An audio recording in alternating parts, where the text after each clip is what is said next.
എല്ലാവർക്കും ഒരു സെഷനിലേക്ക് സ്വാഗതം. നമ്മളിന്ന് ഡിസേൺമെൻറ്റ് ഓഫ് സ്പിരിറ്റിനെ കുറിച്ചാണ് മെയിനായിട്ട് ഡീൽ ചെയ്യാൻ വേണ്ടിയിട്ട് പോകുന്നത്. നമുക്ക് ആദ്യം ഇത് എന്താണെന്ന് തിരിച്ചറിയണം. ആ ടോപ്പിക്കിലേക്ക് നമ്മൾ കിടക്കുന്നതിന് മുമ്പ് നമുക്കൊരു പ്രാർത്ഥനയോടെ തുടങ്ങാം. പിതാവിൻ്റെയും പുത്രൻ്റെയും പരിശുദ്ധാത്മാവിൻ്റെയും നാമത്തിൽ ആമേൻ. സ്വർഗസ്നായ ഞങ്ങളുടെ പിതാവേ, അങ്ങയുടെ നാമം പൂജിതമാകണം, അങ്ങയുടെ രാജ്യം വരണം, അങ്ങയുടെ തിരുമനസ്സ് സ്വർഗത്തിലെ പോലെ ഭൂമിയിലും ആകണമേ. വലിയ ആഹാരം ഇന്ന് ഞങ്ങൾക്ക് തരണമേ. ഞങ്ങളുടെ കടക്കാരോട് ഞങ്ങൾ ക്ഷമിച്ചിരിക്കുന്നത് പോലെ ഞങ്ങളുടെ കടങ്ങളും പാവം ഞങ്ങളോട് ക്ഷമിക്കണമേ. ഞങ്ങൾ ദുഷ്ടാരൂപം ഞങ്ങളെ രക്ഷിക്കണമേ. സ്നേഹനാഥനായ ഈശോയെ, നിന്നിൽ നിന്ന് വരുന്ന പരിശുദ്ധാത്മാവിനെ തിരിച്ചറിഞ്ഞ് നിന്റെ പ്രചോദനങ്ങൾ മനസ്സിലാക്കി മുന്നോട്ട് നീങ്ങുവാൻ ഞങ്ങളെ പ്രത്യേകമായി സഹായിക്കണമേ. പരിശുദ്ധ ദൈവമാതാവേ, ദൈവത്തിൻ്റെ ഹിതം നീ തിരിച്ചറിഞ്ഞതുപോലെ ഞങ്ങളും ദൈവത്തിൻ്റെ തിരുഹിതം മനസ്സിലാക്കുവാൻ സഹായിക്കണമേ. പിതാവിൻ്റെയും പുത്രൻ്റെയും പരിശുദ്ധാത്മാവിൻ്റെയും നാമത്തിൽ ആമേൻ. ഓക്കെ, അപ്പോൾ വെൽക്കം. നമുക്ക് ഇതിൻ്റെ പേര് ഡിസേൺമെൻറ്റ് ഓഫ് സ്പിരിറ്റ്സ് എന്നാണ്. എനിക്കറിയാം ഇതിലുള്ള കുറച്ച് വ്യക്തികളെങ്കിലും ഇതിൻ്റെ അകത്ത് ഓൾറെഡി ടേക്ക് പാർട്ട് ചെയ്തിട്ടുണ്ട്. എനിക്ക് തോന്നുന്നത് ജിഗു ചേട്ടൻ നമ്മുടെ ഒരു സെഷൻ്റെ അകത്ത് നേരത്തെ വന്നിട്ടുണ്ട്. നവീൻ ചേട്ടനാണെങ്കിലും കേട്ടിട്ടുണ്ടോ എന്നെനിക്ക് തോന്നുന്നു. ഒരു പ്രാവശ്യമെങ്കിലും കേട്ടിട്ടുണ്ടെന്ന് തോന്നുന്നു. ഇല്ലെങ്കിലും കുഴപ്പമില്ല. നമ്മൾ ഇതിനെക്കുറിച്ചുള്ള ഡീറ്റെയിൽസ് അറിയുമ്പം നമുക്ക് മനസ്സിലാവും. നമുക്ക് ആദ്യം എൻ്റെ ഒരു ഇൻട്രൊഡക്ഷനിലേക്ക് പോകാം. അപ്പോൾ ഈ ഇൻട്രൊഡക്ഷൻ എന്ന് പറയുന്നത് വേറൊന്നുമല്ല, നമ്മുടെ ഇഗ്നേഷ്യസ് ലയോളയാണ് ഈ ഡിസേൺമെൻറ്റ് ഓഫ് സ്പിരിറ്റ് എന്ന് പറയുന്ന ഈ ഒരു നിയമം ഉണ്ടാക്കിയത്. നമുക്ക് ഇഗ്നേഷ്യസിൻ്റെ ലൈഫ് ഒന്ന് ചെറുതായിട്ടൊന്ന് നാവിഗേറ്റ് ചെയ്ത് പോകുന്നത് നല്ലതാണെന്ന് തോന്നുന്നു. കാരണം ഇഗ്നേഷ്യസ് ലയോള നമുക്കറിയാം സ്പെയിനിൽ ജനിച്ച ഒരു വ്യക്തിയാണ്. വലിയൊരു പ്രഭു കുടുംബത്തിൽ ജനിച്ച വ്യക്തിയാണ്. വളരെയധികം നേട്ടങ്ങൾ നേടിയെടുക്കുവാനും അത്രയും സ്വാധീനമുണ്ടായിരുന്ന ഒരു വ്യക്തിയാണ്. അതായത് ജീവിതത്തിൽ എന്ത് വേണമോ അതെല്ലാം നേടിയെടുക്കുവാൻ സാധിക്കുമായിരുന്നു. അദ്ദേഹം യഥാർത്ഥത്തിൽ യുദ്ധത്തിൽ പോർക്കളത്തിൽ പോയ ഒരു യോദ്ധാവാണ്. Is a soldier basically. അങ്ങനെ ജീവിച്ചുകൊണ്ടിരുന്ന ഒരു വ്യക്തിയായിരുന്നു. പക്ഷേ അദ്ദേഹത്തിൻ്റെ ജീവിതത്തിൽ ഒരിക്കൽ പോലും ചിന്തിക്കാത്ത ഒരു വലിയൊരു വീഴ്ചയുണ്ടായി. അത് മറ്റൊന്നുമല്ല, പാംപ്ലോന എന്ന് പറഞ്ഞ സ്ഥലത്ത് ഫ്രഞ്ചുകാർക്കെതിരെ യുദ്ധം ചെയ്തുകൊണ്ടിരുന്നപ്പോൾ ഒരു കാനൻ ബോൾ വന്ന് അദ്ദേഹത്തിൻ്റെ കാലിൽ വന്ന് വീഴുകയാണ്. അപ്പോൾ തന്നെ അത് ഫ്രാക്ചറായി. അതിലൂടെ അദ്ദേഹത്തിൻ്റെ ജീവിതം യഥാർത്ഥത്തിൽ മാറുകയാണ്. അദ്ദേഹം കുറേ വർഷത്തോളം ഒരു ഹോസ്പിറ്റലിൽ ആരും അറിയാതെ താമസിക്കേണ്ടതായിട്ട് അദ്ദേഹത്തിന് സംഭവിക്കുകയാണ്. അപ്പോൾ ആ സമയത്ത് ഇദ്ദേഹത്തിൻ്റെ ജീവിതം എടുത്ത് നോക്കുവാണെങ്കിൽ അദ്ദേഹം തന്നെ പറയുന്ന ഒരു സെൻറ്റൻസ് ഉണ്ട്: a man given to the vanities of the world whose chief delight consisted in martial exercises with a great and vain desire to win renown. അതായത് പേര് ലഭിക്കാനായിട്ട് മറ്റുള്ളവരുടെ മുൻപിൽ ഞാൻ വലിയ ആളാണ് എന്ന് കാണിക്കുക എന്നത് തന്നെയായിരുന്നു ഇഗ്നേഷ്യസ് ലയോളയുടെ അന്നത്തെ ഏറ്റവും പ്രഥമമായ ആഗ്രഹം. അതിനുവേണ്ടി ഏതറ്റം വരെയും പോകുവാൻ ഇഗ്നേഷ്യസ് ലയോള തയ്യാറായിരുന്നു. പക്ഷേ ഈ ഒരു സംഭവം ഉണ്ടായിക്കഴിഞ്ഞ് കഴിഞ്ഞപ്പോഴത്തേക്കിന് അതിനെ സൂചിപ്പിക്കുന്ന അദ്ദേഹത്തിന് ഈ ലോകത്തിൽ മറ്റുള്ളവർ പറയുന്ന വെയിൻ ഗ്ലോറിയിലേക്ക് ഭയങ്കരധികം ഇമ്പോർട്ടൻസ് കൊടുക്കുന്നുണ്ട് എന്നുള്ളതിന് ഒരു ചെറിയ ഉദാഹരണം പറയാം. അദ്ദേഹത്തിന് ഫ്രാക്ചർ ആയി കഴിഞ്ഞപ്പോഴത്തേക്കിന് അദ്ദേഹം എന്ത് പറയുന്നതെന്ന് പറഞ്ഞു കഴിഞ്ഞാൽ, അദ്ദേഹം പറയുന്നത് അദ്ദേഹം ഫ്രാക്ചറായി, അപ്പം ഒരു കാലിന് ചെറിയൊരു ചട്ടുണ്ട്. ആ ചട്ട് മാറ്റാനായിട്ട് അദ്ദേഹം എന്ത് ചെയ്തു? അദ്ദേഹത്തിൻ്റെ കാലിലെ ബോണ് തല്ലി ഒടിച്ച് സെറ്റാക്കി ഒരേപോലെ ആക്കിയിട്ട് പിന്നീട് ആ ഒരു മുടന്ത് മാറ്റുവാനായിട്ട് ശ്രമിച്ചു. അത്രയും അധികം ഈ ലോകത്തിൻ്റെ കാര്യങ്ങളിൽ ജീവിച്ചിരുന്ന ഒരു വ്യക്തിയാണ്. പക്ഷേ അദ്ദേഹത്തിൻ്റെ ജീവിതത്തിൽ വന്ന ഒരു മാറ്റം എന്ന് പറയുന്നത്, അദ്ദേഹം ഇങ്ങനെ ഹോസ്പിറ്റലിൽ ആരുമില്ലാതെ ഇരിക്കുമ്പോൾ ചില ദിവസങ്ങളിൽ നല്ല ചിന്തകൾ വരും, ചില ദിവസങ്ങളിൽ ചീത്ത ചിന്തകൾ വരും. അതിനൊരു കാരണമുണ്ട്. നല്ല ചിന്തകൾ വരുന്ന ദിവസം എന്ന് പറയുന്നത് അദ്ദേഹത്തിന് അവിടെ ലഭിച്ച ഒരു പുസ്തകമുണ്ട്. അതായത് വിശുദ്ധരെ കുറിച്ചുള്ള ഒരു പുസ്തകമാണ്. അനുദിന വിശുദ്ധരുടെ നമ്മുടെ പുസ്തകങ്ങളുണ്ടല്ലോ, അതുപോലത്തെ ഒരു പുസ്തകമാണ്. ആ പുസ്തകം അദ്ദേഹം എടുത്ത് വായിക്കും. അപ്പം ആ സമയത്ത് വിശുദ്ധരെക്കുറിച്ച് ചിന്തിക്കും. അവരെന്തുമാത്രം വിശുദ്ധിയുണ്ട്, അവരെന്തുകൊണ്ട് ഇങ്ങനെ ചെയ്തു, എന്തുകൊണ്ട് ഈ ലോകത്തെ ഉപേക്ഷിച്ച് ഈശോയ്ക്ക് വേണ്ടി മരിക്കുക പോലും ചെയ്തത് എന്തുകൊണ്ടാണ് എന്ന ചിന്ത വരുമ്പം അദ്ദേഹത്തിൻ്റെ ചിന്തകൾ പതിയെ ദൈവത്തിങ്കിലേക്ക് ഉയരാൻ തുടങ്ങി. പക്ഷേ പിറ്റേ ദിവസം ചിലപ്പോൾ ഇതിനെക്കുറിച്ചുള്ള ചിന്തയില്ല. പിറ്റേ ദിവസം അദ്ദേഹം ലഭിച്ച പിന്നെ പദവികളെക്കുറിച്ച്, അല്ലെ യുദ്ധം ചെയ്ത സമയത്തുണ്ടായ നേട്ടങ്ങളെക്കുറിച്ച്, അല്ലെങ്കിൽ സംസാരിച്ച ചില സ്ത്രീകളെക്കുറിച്ച്, ഇങ്ങനെയുള്ളവരെക്കുറിച്ചുള്ള ചിന്തകൾ അദ്ദേഹത്തിന് വരുവാനായിട്ട് തുടങ്ങി. അപ്പം അങ്ങനെ പയ്യെ വന്നു കഴിഞ്ഞപ്പോൾ അദ്ദേഹത്തിന് 2 മൂവ്മെന്റ് മനസ്സിലാക്കാൻ തുടങ്ങി. അതായത് ഒന്ന് ദൈവത്തിൽ നിന്നുള്ള ചിന്തകളും 2 പിശാചിൽ നിന്നുള്ള ചിന്തകളും എന്താണെന്ന് വേർതിരിക്കുവാൻ അദ്ദേഹത്തിന് സാധിച്ചു. അങ്ങനെയാണ് അദ്ദേഹം ഞാൻ ഈ പറയാൻ പോകുന്ന 14 റൂൾസ് ഓഫ് ഡിസേൺമെന്റ് രൂപകൽപ്പന ചെയ്തിരിക്കുന്നത്. ഇത് എന്ന് പറയുന്നത് ഇങ്ങനെയാണ്, പൊതു നിയമമാണ്. അതായത് ഒരാളുടെ ജീവിതത്തിൽ എന്താണ് സംഭവിക്കുന്നത്, എങ്ങനെയാണ് പരിശുദ്ധാത്മാവ് പ്രവർത്തിക്കുന്നത്, അല്ലെങ്കിൽ ഞാൻ ചിന്തിക്കുന്ന ചില ചിന്തകൾ ദൈവനിവേശിതമാണ്, ദൈവത്തിൽ നിന്ന് എനിക്ക് വന്ന പ്രചോദനത്തിൽ നിന്നുള്ളതാണോ, അതോ ദൈവത്തിനെതിരായിട്ടുള്ള പ്രവർത്തനമാണ്, അതോ ചില കാര്യങ്ങൾ നമ്മളെ പാപങ്ങളിലേക്ക് കൊണ്ടുപോകുന്ന ചില തീരുമാനങ്ങൾ നമ്മൾ ചിലപ്പോൾ എടുക്കേണ്ടി വരും, അല്ലേ? അപ്പം ഞാൻ എടുക്കാൻ പോകുന്ന തീരുമാനം ദൈവത്തിൽ നിന്നാണോ അതോ ദുഷ്ടാത്മാവിൽ നിന്നാണോ എന്നുള്ളതാണ് യഥാർത്ഥത്തിൽ വേർതിരിക്കാനായിട്ട് പോകുന്നത്. അദ്ദേഹം 14 നിയമങ്ങളാണ് ഉണ്ടാക്കിയിരിക്കുന്നത്. ഈ 14 നിയമങ്ങളും സ്പിരിച്വൽ എക്സസൈസസ് എന്ന അദ്ദേഹത്തിൻ്റെ പുസ്തകത്തിലാണ് എഴുതിയിരിക്കുന്നത്. അപ്പോൾ നമുക്ക് ഓരോ നിയമങ്ങൾ വെച്ച് പോകാം. ആരെങ്കിലും ഒരാൾ ഒന്നാമത്തെ നിയമം ഒന്ന് വായിക്കാവോ?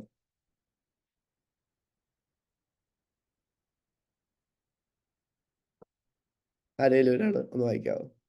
ഒന്നാമത്തെ നിയമം ഇവിടെ ഡിസ്പ്ലേ ചെയ്തിട്ടുണ്ടല്ലോ, അത് വായിച്ചാൽ മതി. Rule 1, question number 314. In the case of those who go from one model sin to another, the enemy is ordinarily accustomed to propose apparent pleasure. He fills their imagination with the sensual delight and gratification, the more readily to keep them in their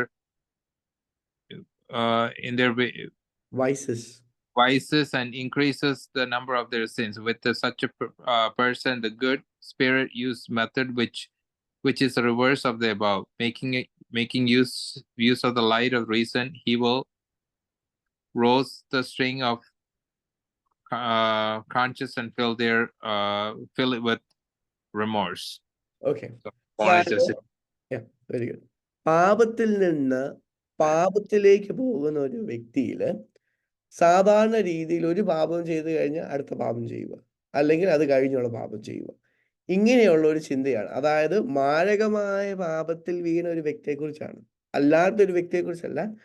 മാരകമായ പാപത്തിൽ വീണിരിക്കുന്ന ഒരു വ്യക്തി ഒരു പാപത്തിൽ നിന്ന് വേറെ പാപത്തിലേക്ക് പോയിക്കൊണ്ടേയിരിക്കും. ഞാനൊരു ഉദാഹരണം പറഞ്ഞാൽ, നമുക്ക് ഈ അഡിക്ഷനെ കുറിച്ചൊക്കെ നമ്മൾ ചിന്തിക്കുന്നുണ്ടല്ലോ, അത് എന്തുകൊണ്ടാണ്? അതായത് അതിൽ നിന്നൊരു സന്തോഷം ലഭിച്ചു, ആ സന്തോഷം പിന്നെയും കൂടണമെന്നുള്ളൊരു ചിന്തയാണ്. അപ്പോൾ അതൊരു അഡിക്ഷൻ്റെ കാര്യത്തിൽ മാത്രമല്ല, ഏത് പാപം എടുത്താലും അങ്ങനെ തന്നെയാണ്.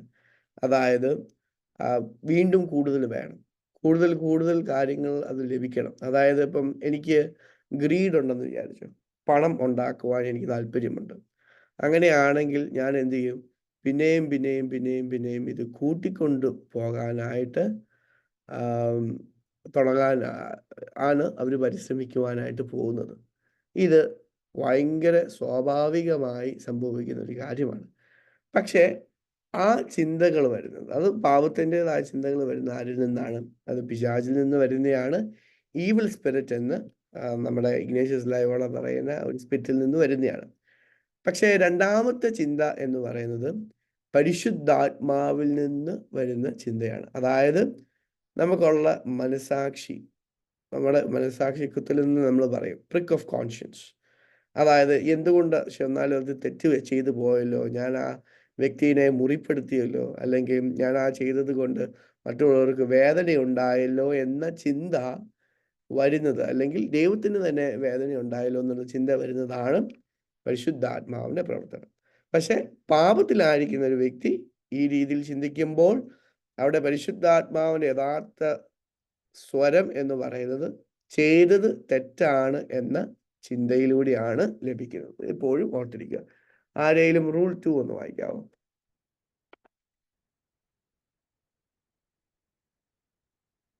Rule 2. Rule 2. In the case of those who go on earnestly striving to cleanse their souls from sin and who seek to rise in the service of God our Lord to greater perfection, the method pursued is the opposite of that mentioned in the first rule. Then it is characteristics of the evil spirits to harass with anxiety, to afflict with the sadness, to raise obstacles backed by fallacious reasoning that disturb the soul. Thus, he seeks to prevent the soul from advancing.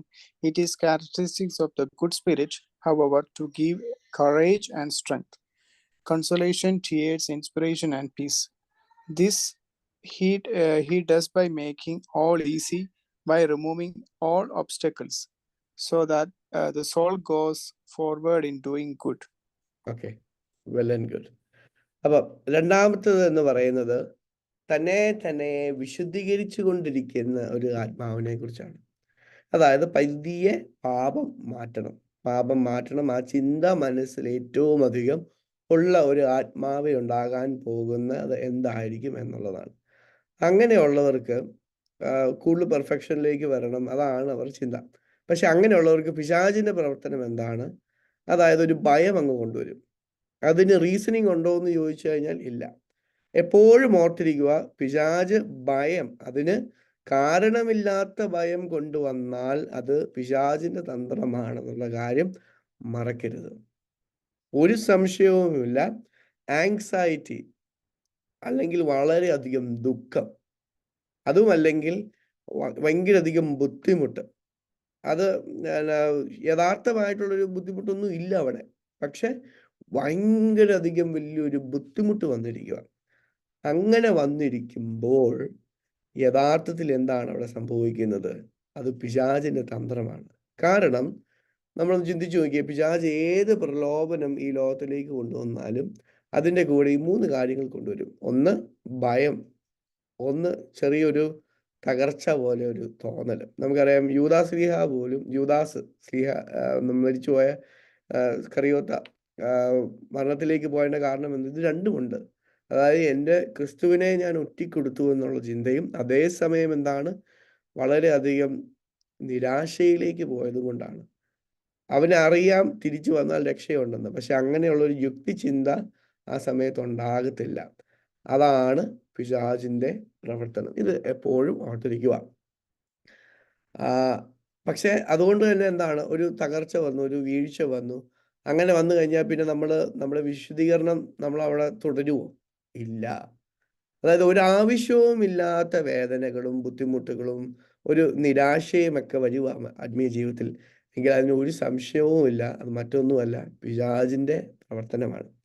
പക്ഷേ good spirit ആ സമയത്ത് നമുക്ക് ധൈര്യം തരും, നമുക്ക് ശക്തി തരും, നമുക്ക് കൺസലേഷൻസ് തരും, ടിയേഴ്സ് തരും, ഇൻസ്പിറേഷൻസ് തരും, പീസ്, സമാധാനം തരും.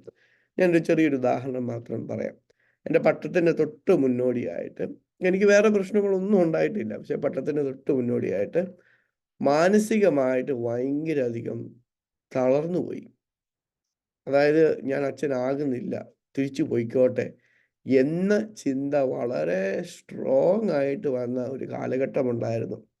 ആ പഠനത്തിന് തൊട്ട് മുമ്പായിരുന്നു. ആ സമയത്ത് എന്തുകൊണ്ട് എനിക്കിത് പറ്റുന്നില്ലെന്നുള്ളതിന് എനിക്കൊരു ഉത്തരവില്ല. പക്ഷേ ഭയങ്കര ബുദ്ധിമുട്ടും കാര്യങ്ങളും ഒക്കെ തോന്നിക്കൊണ്ടിരിക്കുവാണ്. എനിക്ക് ഭയങ്കര നിരാശ തോന്നുവാണ്. എന്തിനാണ് അച്ഛനാകാൻ പോകുന്നത്? ഞാൻ വേറെ എന്തെങ്കിലും ചെയ്താൽ പോരായിരുന്നോ? ഇങ്ങനെയുള്ള ചിന്തകളെല്ലാം മനസ്സിൽ വന്നുകൊണ്ടിരിക്കുകയാണ്. പക്ഷേ അത് കഴിഞ്ഞപ്പോൾ ഒരു ചെറിയൊരു ചിന്ത വന്നു. അതായത് ഇല്ല, ദൈവത്തിൻ്റെ പദ്ധതിയാണ്, അല്ലെങ്കിൽ ഒരു വൈദികനോട് സംസാരിക്കണമെന്ന് എനിക്ക് ശരിക്കും വന്നൊരു ചിന്ത വന്നു. അത് പരിശുദ്ധാത്മാവിൽ നിന്ന് വന്നതാണ്. ഇപ്പം ഞാൻ പറയുന്നത്, ഈ ഒരു ജീവിതത്തിൽ നമുക്ക് എപ്പോഴും മിക്കപ്പോഴും ഈ രണ്ടാമത്തെ നിയമം അനുസരിച്ചാണ് മുന്നോട്ട് നമ്മൾ പോകുന്നത്. അതായത് നമ്മൾ നല്ല രീതിയിൽ വിശദീകരിക്കുവാനായിട്ട് നോക്കുന്നു. അതേസമയം എന്താണ്, നമ്മളെ ചില കാര്യങ്ങൾ വന്ന് നമ്മളെ തകർക്കാൻ നോക്കുന്നു, തളർത്താൻ നോക്കുന്നു, നമുക്ക് പറ്റുന്നില്ല. പക്ഷെ ആ സമയത്ത് എന്താണ്, ചില കൺസലേഷൻ, ചില സമാധാനം ഉണ്ടാവും.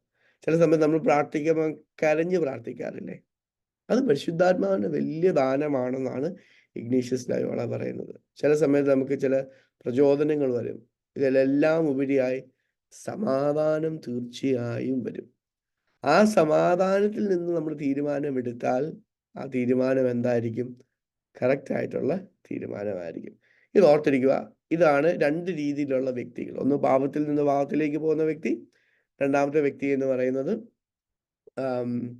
നന്മയിൽ നിന്ന് പയ്യെ നന്മയിലേക്ക് പോകാനായിട്ട് ശ്രമിക്കുന്ന വ്യക്തി. മൂന്നാമത്തെ റൂള് ആരെങ്കിലും ഒന്ന് വായിക്കാവോ? ഇനി അങ്ങോട്ട് നമ്മൾ പ്രോപ്പർ റൂളിൻ്റെ അതിൻ്റെ കുറേ കൂടെ ഡീറ്റെയിൽസിലേക്ക് പോകുവാണ്. ആർക്കെങ്കിലും റൂൾ 3 ഒന്ന് വായിക്കാവോ? ഇതൊരു വായിക്കാത്തവരാണ്.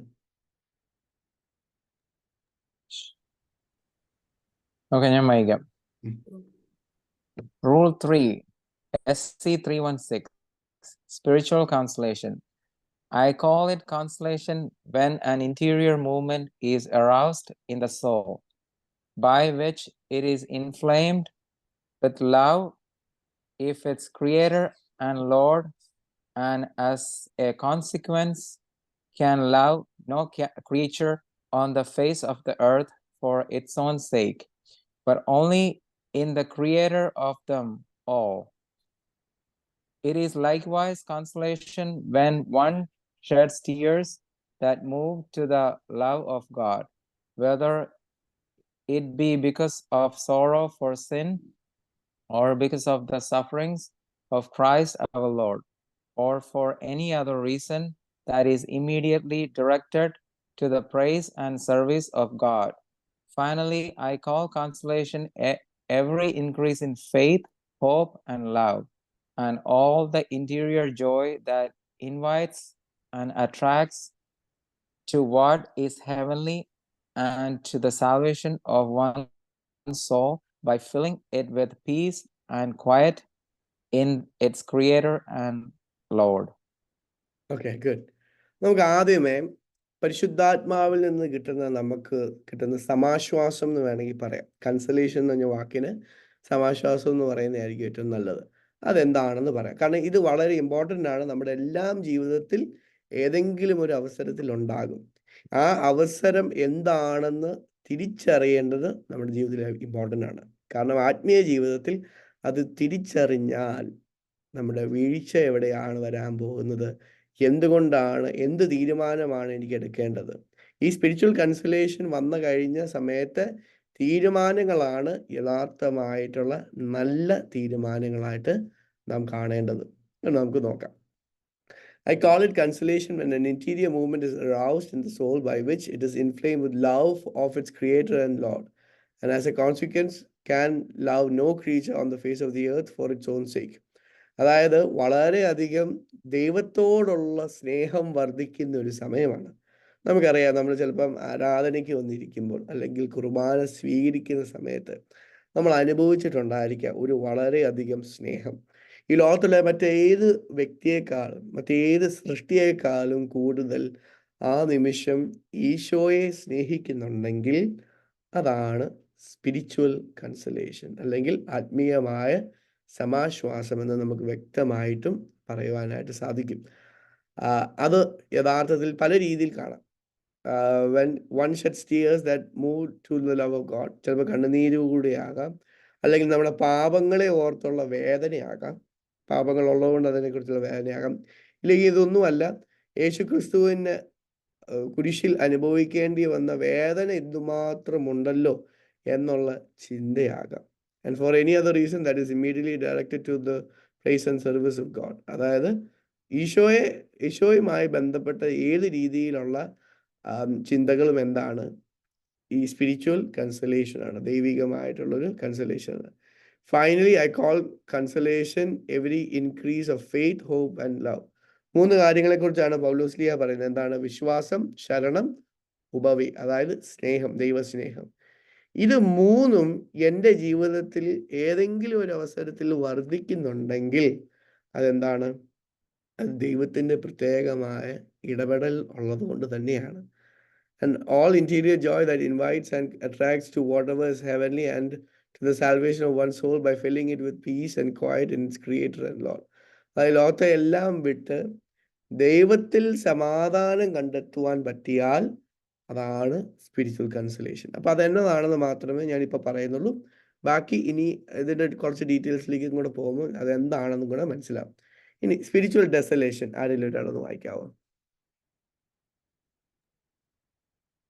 Spiritual desolation. I call desolation what is entirely the opposite of what is described in the third rule, as darkness of soul, turmoil of spirit, inclination to what is low and earthly, restlessness rising from many disturbance and temptations, which leads to want of faith, want of hope, want of love. The soul is wholly slothful, tepid, sad, and separated as it were from its creator and the Lord. For just as consolation is the opposite of desolation, so the thoughts that spring from consolation are the opposite of those that spring from the desolation. ഇപ്പം നമുക്ക് എല്ലാവർക്കും ആത്മീയമായ സന്തോഷം മാത്രമാണോ ലഭിച്ചുകൊണ്ടിരിക്കുന്നത്? അല്ല, ആത്മീയമായ തളർച്ചയും നമുക്കുണ്ടാകാറുണ്ട്. സമാശ്വാസവും തളർച്ചയും ഒരേപോലെ ഉണ്ടാകാറുണ്ട്. അപ്പം അത് നമ്മൾ അറിഞ്ഞിരിക്കേണ്ട ഒരു കാര്യമാണ്. കാരണം ഞാനൊരു ഉദാഹരണം പറയാം. ഇപ്പോൾ ഇഗ്നേഷ്യസ് ലയോളയുടെ ജീവിതത്തിൽ നിന്നുള്ള ഒരു ഉദാഹരണം പറഞ്ഞു കഴിഞ്ഞാൽ എനിക്ക് പെട്ടെന്ന് മനസ്സിലാവും. അതായത് അദ്ദേഹം വിശുദ്ധനായി പയ്യെ ഒരു ചെറിയൊരു ജെസ്യൂട്ട് കമ്മ്യൂണിറ്റിയിൽ ജോയിൻ ചെയ്തു. ആ സമയത്ത് അദ്ദേഹത്തിൻ്റെ ഒരു വലിയ ചിന്തയാണ്, ഇഗ്നേഷ്യസിൻ്റെ അല്ല, ഫ്രാൻസിസ് സേവിയറിൻ്റെ ഒരു വലിയ ചിന്തയാണ്, എനിക്ക് ഇന്ത്യയിൽ പോയാലും വചനം പ്രഘോഷിക്കണം. അത് അദ്ദേഹത്തിൻ്റെ ഒരു ആഗ്രഹമാണ്. പക്ഷേ സംഭവിച്ചത് എന്താണെന്ന് വെച്ച് കഴിഞ്ഞാൽ അദ്ദേഹത്തിന് ആദ്യമേ വളരെയധികം സ്പിരിച്വൽ കൺസലേഷൻ ഉണ്ടായി. അതായത് ഈശോയോടുള്ള സ്നേഹം വർദ്ധിച്ച്, വിശ്വാസവും ഉപവിയും ശരണവും എല്ലാം വർദ്ധിച്ചതിന് ശേഷം അദ്ദേഹം തീരുമാനിച്ചു, ഇതെനിക്ക് ഈശോയ്ക്ക് വേണ്ടി എനിക്കിത് ചെയ്യണം, അതിനുവേണ്ടി ഞാൻ ഇന്ത്യ വരെ പോകും. എനിക്ക് അവിടുത്തെ ആൾക്കാരെ അറിയത്തില്ല, ഭാഷ അറിയത്തില്ല, അവരെന്നെ കൊല്ലുമോന്ന് പോലും അറിയത്തില്ല, പക്ഷെ എനിക്ക് പോകണം എന്നുള്ള വളരെയധികം സന്തോഷം വന്നു.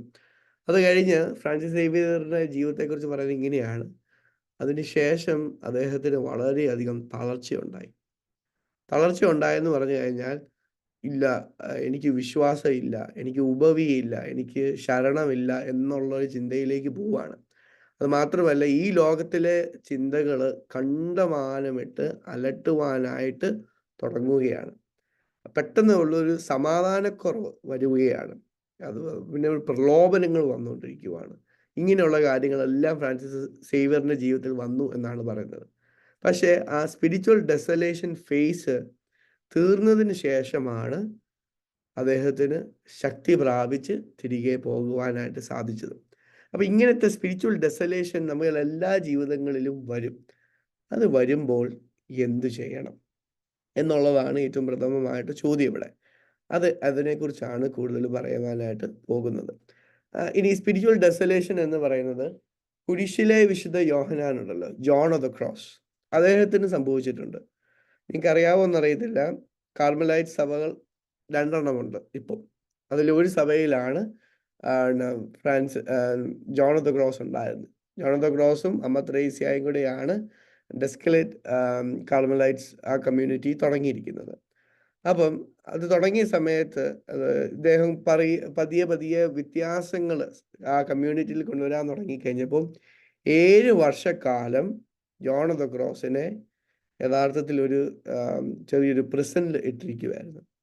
ചെറിയൊരു വെളിച്ചം മാത്രമേ അദ്ദേഹത്തിന് കാണാൻ സാധിക്കത്തുള്ളൂ. അതായത് ദൈവം സ്പിരിച്വൽ കൺസലേഷൻ നൽകി ദൈവത്തിൻ്റെ പദ്ധതിയാണെന്ന് മനസ്സിലാക്കിയതിന് ശേഷം 7 വർഷക്കാലം അദ്ദേഹം ആ ചെറിയ പ്രിസണിലാണ് ജീവിച്ചുകൊണ്ടിരുന്നത്.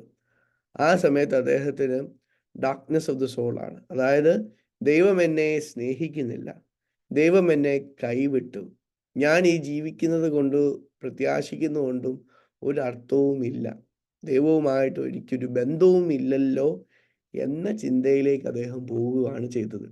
ഇത് നമ്മുടെ ആത്മീയ ജീവിതത്തിൽ പതിയെ വിശദീകരണത്തിൻ്റെ സമയത്ത് ഉറപ്പായിട്ടും ഉണ്ടാകും. നമുക്ക് സ്പിരിച്വൽ കൺസലേഷൻ മാത്രമാണ് ലഭിക്കുന്നതെങ്കിൽ നമുക്ക് യഥാർത്ഥത്തിൽ ആത്മീയമായ വളർച്ച ഉണ്ടാകുന്നുണ്ടോ? ഇല്ല. പക്ഷെ തടസ്സങ്ങൾ ഉണ്ടായാൽ നമ്മൾ എന്ത് ചെയ്യപ്പെടും? വിശദീകരിക്കപ്പെടും. അത് ഒരു സംശയവും കാര്യമാണ്. അത് പാപമായിക്കോട്ടെ, അതുപോലും നമ്മളെ തളർത്തുമായിരിക്കും. അതുപോലും എന്താണ്? നമ്മളെ വിശദീകരിക്കുവാനായിട്ട് കൊണ്ടുവന്നിരിക്കുന്നതാണ്. നമുക്ക് ഏറ്റവും നല്ല മനോഹരമായ ഒരു ഉദാഹരണം എന്ന് പറയുന്നത് ഈശോയുടെ ഒരു ഉദാഹരണമാണ്. ഈശോ കുരിശിലേക്ക് പോകുന്നതിന് മുമ്പ് ഗെത്സമനയിൽ വെച്ച് പ്രാർത്ഥിക്കുന്നത് എന്താണ്? പിതാവേ, കഴിയുമെങ്കിൽ ഈ പാനപാത്രം എന്നിൽ നിന്ന് എടുത്തു മാറ്റണമേ. ഈശോ ആ നിമിഷത്തിൽ യഥാർത്ഥത്തിൽ ആത്മാവിൻ്റെ അന്ധകാരത്തിലേക്ക് പോകുകയാണ്.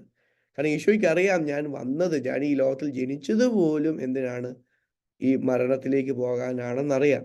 അതിന് മുന്നോടിയായിട്ട് താബോർ മാമലയിൽ വെച്ച് ഈശോയുടെ എന്താ ഗ്ലോറി മുഴുവനും ഈ ലോകമല്ലല്ലോ അപ്പസ്തോലന്മാർ മുഴുവനും കണ്ടതാണ്. ഈശോയ്ക്ക് തന്നെ അത് അറിയുകയും ചെയ്യാം. പക്ഷെ അവിടെ ചെന്ന് കഴിയുമ്പോൾ എന്താണ് പറയുന്നത്? കഴിയുമെങ്കിൽ ഈ പാനപാത്രം എന്നിൽ നിന്ന് എടുത്ത് മാറ്റണമേ എന്നാണ് പറയുന്നത്. കാരണം ഈശോയ്ക്ക് മുന്നോട്ട് പോകാൻ ബുദ്ധിമുട്ടുണ്ട്.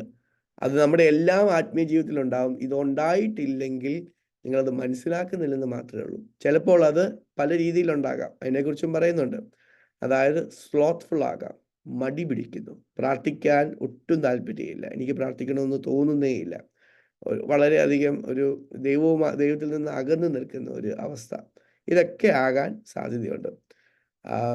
അതുകൊണ്ട് തന്നെ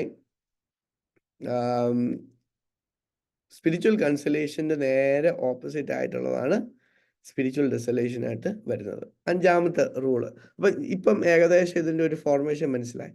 ഇനി നമുക്ക് കുറച്ചും കൂടെ സ്പീഡിൽ പോകാൻ സാധിക്കും. കാരണം ഒരു ബേസിക് ഫൗണ്ടേഷൻ ഉണ്ടായി. അതായത് ദൈവത്തിൽ നിന്നുള്ള പ്രവർത്തനം, ദൈവാത്മാവും ഉണ്ട്, ചീത്ത ആത്മാവും ഉണ്ട്, ദുഷ്ടാത്മാവും ഉണ്ട്. ഈ 2 ആത്മാക്കളിൽ നിന്ന് നമ്മൾ അനുഭവിക്കുന്ന ആ എക്സ്പീരിയൻസിനാണ് സ്പിരിച്വൽ കൺസലേഷനും സ്പിരിച്വൽ ഡെസലേഷൻ എന്നും പറയുന്നത്. ഇനി എങ്ങനെയാണ് നമ്മുടെ ജീവിതത്തിൽ അത് പ്രവർത്തിക്കുന്നത്? അത് വരുമ്പോൾ എന്ത് ചെയ്യണം? അതിനെക്കുറിച്ചാണ് ഇപ്പോൾ നമ്മൾ സംസാരിക്കുവാനായിട്ട് പോകുന്നത്. ആർക്കാണ് 5th റൂൾ വായിക്കാൻ പറ്റുന്നത്?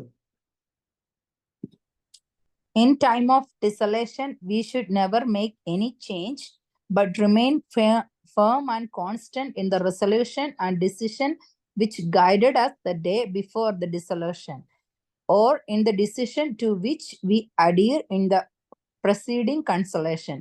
For just as in consolation, the good spirit guides and counsels us, so in desolation, the evil spirit guides and counsels. Following his counsels, we can never find the way to right decision. Okay, very good. ഈ ഒരു experience, അതായത് ഡെസലേഷൻ്റെ സമയത്ത് നമുക്ക് നല്ലൊരു തീരുമാനം എടുക്കാൻ പറ്റുമോ? ഇല്ല, ഒരിക്കലും എടുക്കുവാൻ സാധിക്കുകയില്ല. ഞാനൊരു ചെറിയൊരു ഉദാഹരണം പറയാം. അതായത് ഞാനൊരു ധ്യാനത്തിന് പോയതിനു ശേഷം ദൈവം എനിക്ക് വളരെയധികം പ്രചോദനം നൽകി. എന്താണ്? ഒരു ദിവസം 3 രഹസ്യവും ചെല്ലുക. അതായത് കൊന്ത തുടങ്ങിയത് 151 മണി ജപമായിട്ടാണ് തുടങ്ങിയത്. അതിന് ശേഷമാണ് 4ാമത്തെ രഹസ്യം നമ്മൾ ഇൻക്ലൂഡ് ചെയ്തത്. അതായത് ഒരു ദിവസം 150 ജപം ചെല്ലുമ്പോൾ നമ്മൾ 150 സങ്കീർത്തനം പൂർത്തിയാക്കുന്നു എന്നതാണ് പാരമ്പര്യം. അതനുസരിച്ചാണ് 150 മണി ജപം നമ്മൾ ചെല്ലുന്നത്. അപ്പോൾ ഒരു വ്യക്തി ഈ 150 മണി ജപം ചെല്ലണമെന്ന് ധ്യാനത്തിൽ വെച്ച് ചിന്തിച്ചു. എല്ലാ ദിവസവും രാവിലെയും ഉച്ചയ്ക്കും വൈകുന്നേരവും ഈ 3 ജപമാല ചെല്ലുവാനായിട്ട് തുടങ്ങി.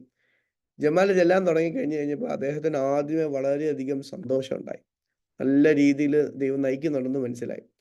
അത് കഴിഞ്ഞ് ഒരു 2 ആഴ്ച കഴിഞ്ഞപ്പോഴത്തേക്കിന് അദ്ദേഹത്തിൻ്റെ ജീവിതത്തിൽ ഒരു പേഴ്സണൽ ട്രാജഡി അങ്ങ് ഉണ്ടായി. അതായത് ചെറിയൊരു കാര്യമായിരിക്കും, ചിലപ്പോൾ ജോലിയിലൊരു വിഷമമായിരിക്കാം, ഒരു വേദനയാകാം, ചിലപ്പോൾ ഒരു ചെറിയ കാര്യവും ആകാം. അതായത് അദ്ദേഹത്തിൻ്റെ കൂടെ വർക്ക് ചെയ്യുന്ന ഒരാൾ അദ്ദേഹത്തെ മാൽട്രീറ്റ് ചെയ്യുക. അങ്ങനെ ചെയ്തു കഴിഞ്ഞപ്പോൾ ആദ്യമേ നമുക്ക് വേദന ഉണ്ടാകുമ്പോൾ നമ്മൾ ആദ്യമേ ചെയ്യുന്ന കാര്യം എന്താണ്? പ്രാർത്ഥന വേണ്ടാന്ന് വെക്കുന്നതാണ്. അത് ഒരിക്കലും ചെയ്യരുത്. നമ്മളൊക്കെ ആത്മീയ ജീവിതത്തിൽ പലപ്പോഴും വളരാതെ പോകുന്നതിൻ്റെ കാരണം എന്ന് പറയുന്നത്, നമുക്ക് ആത്മീയമായ തളർച്ച ഉണ്ടാകുമ്പോൾ നമ്മൾ അതിൽ നിന്ന് നമ്മൾ എടുത്ത തീരുമാനത്തിൽ നിന്ന് മാറിപ്പോകുന്നതാണ് ഏറ്റവും വലിയ വീഴ്ച. ആ സമയത്ത് നമ്മൾ എന്ത് ചെയ്യരുത്? മാറരുത്. അതായത് കൺസലേഷൻ ലഭിച്ച സമയത്ത്, നമ്മൾ ഈശോയോടുള്ള സ്നേഹം കൂടിയ സമയത്ത്, നമുക്ക് ഈശോയുടെ അനുഭവം വന്ന സമയത്ത്, ഈശോ യഥാർത്ഥത്തിൽ നമ്മളെ നയിക്കുന്നുണ്ടെന്ന് നമുക്ക് ഉറപ്പ് വന്ന ആ സമയത്ത് നമ്മൾ എന്ത് തീരുമാനമെടുത്തോ അതിന് ഘടകവിരുദ്ധമായിട്ട് എന്ത് സംഭവിച്ചാലും ഒന്നും മാറ്റാതിരിക്കുക. ഇതാണ് നമ്മൾ ചെയ്യേണ്ട ഒരു തീരുമാനം. അതുകൊണ്ട് തന്നെ അതെപ്പോഴും ഓർത്തിരിക്കുക. ഇനി ആറാമത്തെ റൂൾ വായിക്കാവോ ആരെങ്കിലും? 6th rule.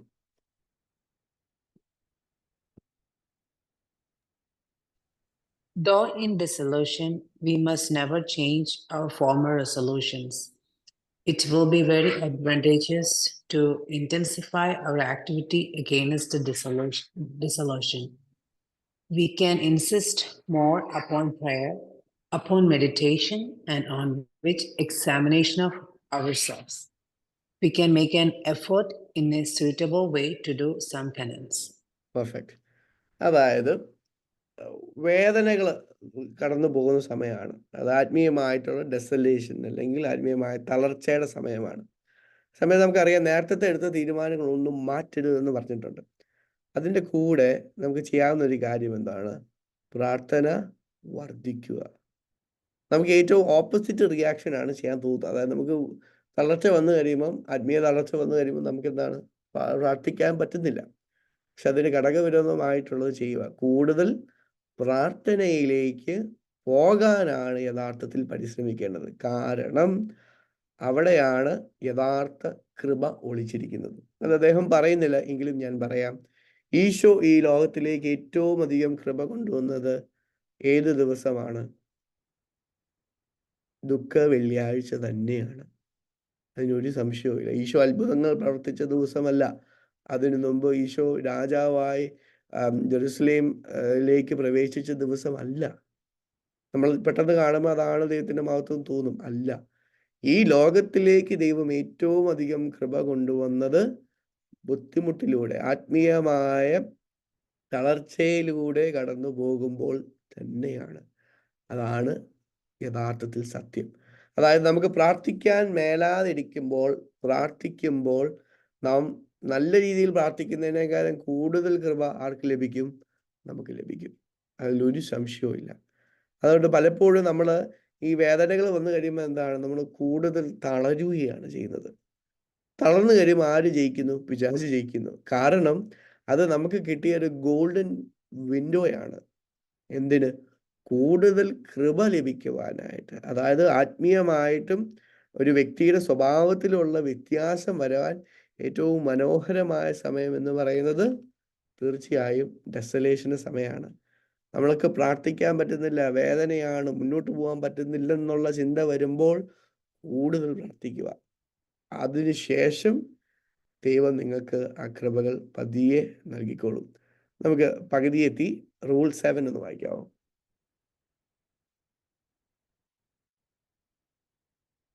ആരെങ്കിലും ഒരാള്? റൂൾ 7.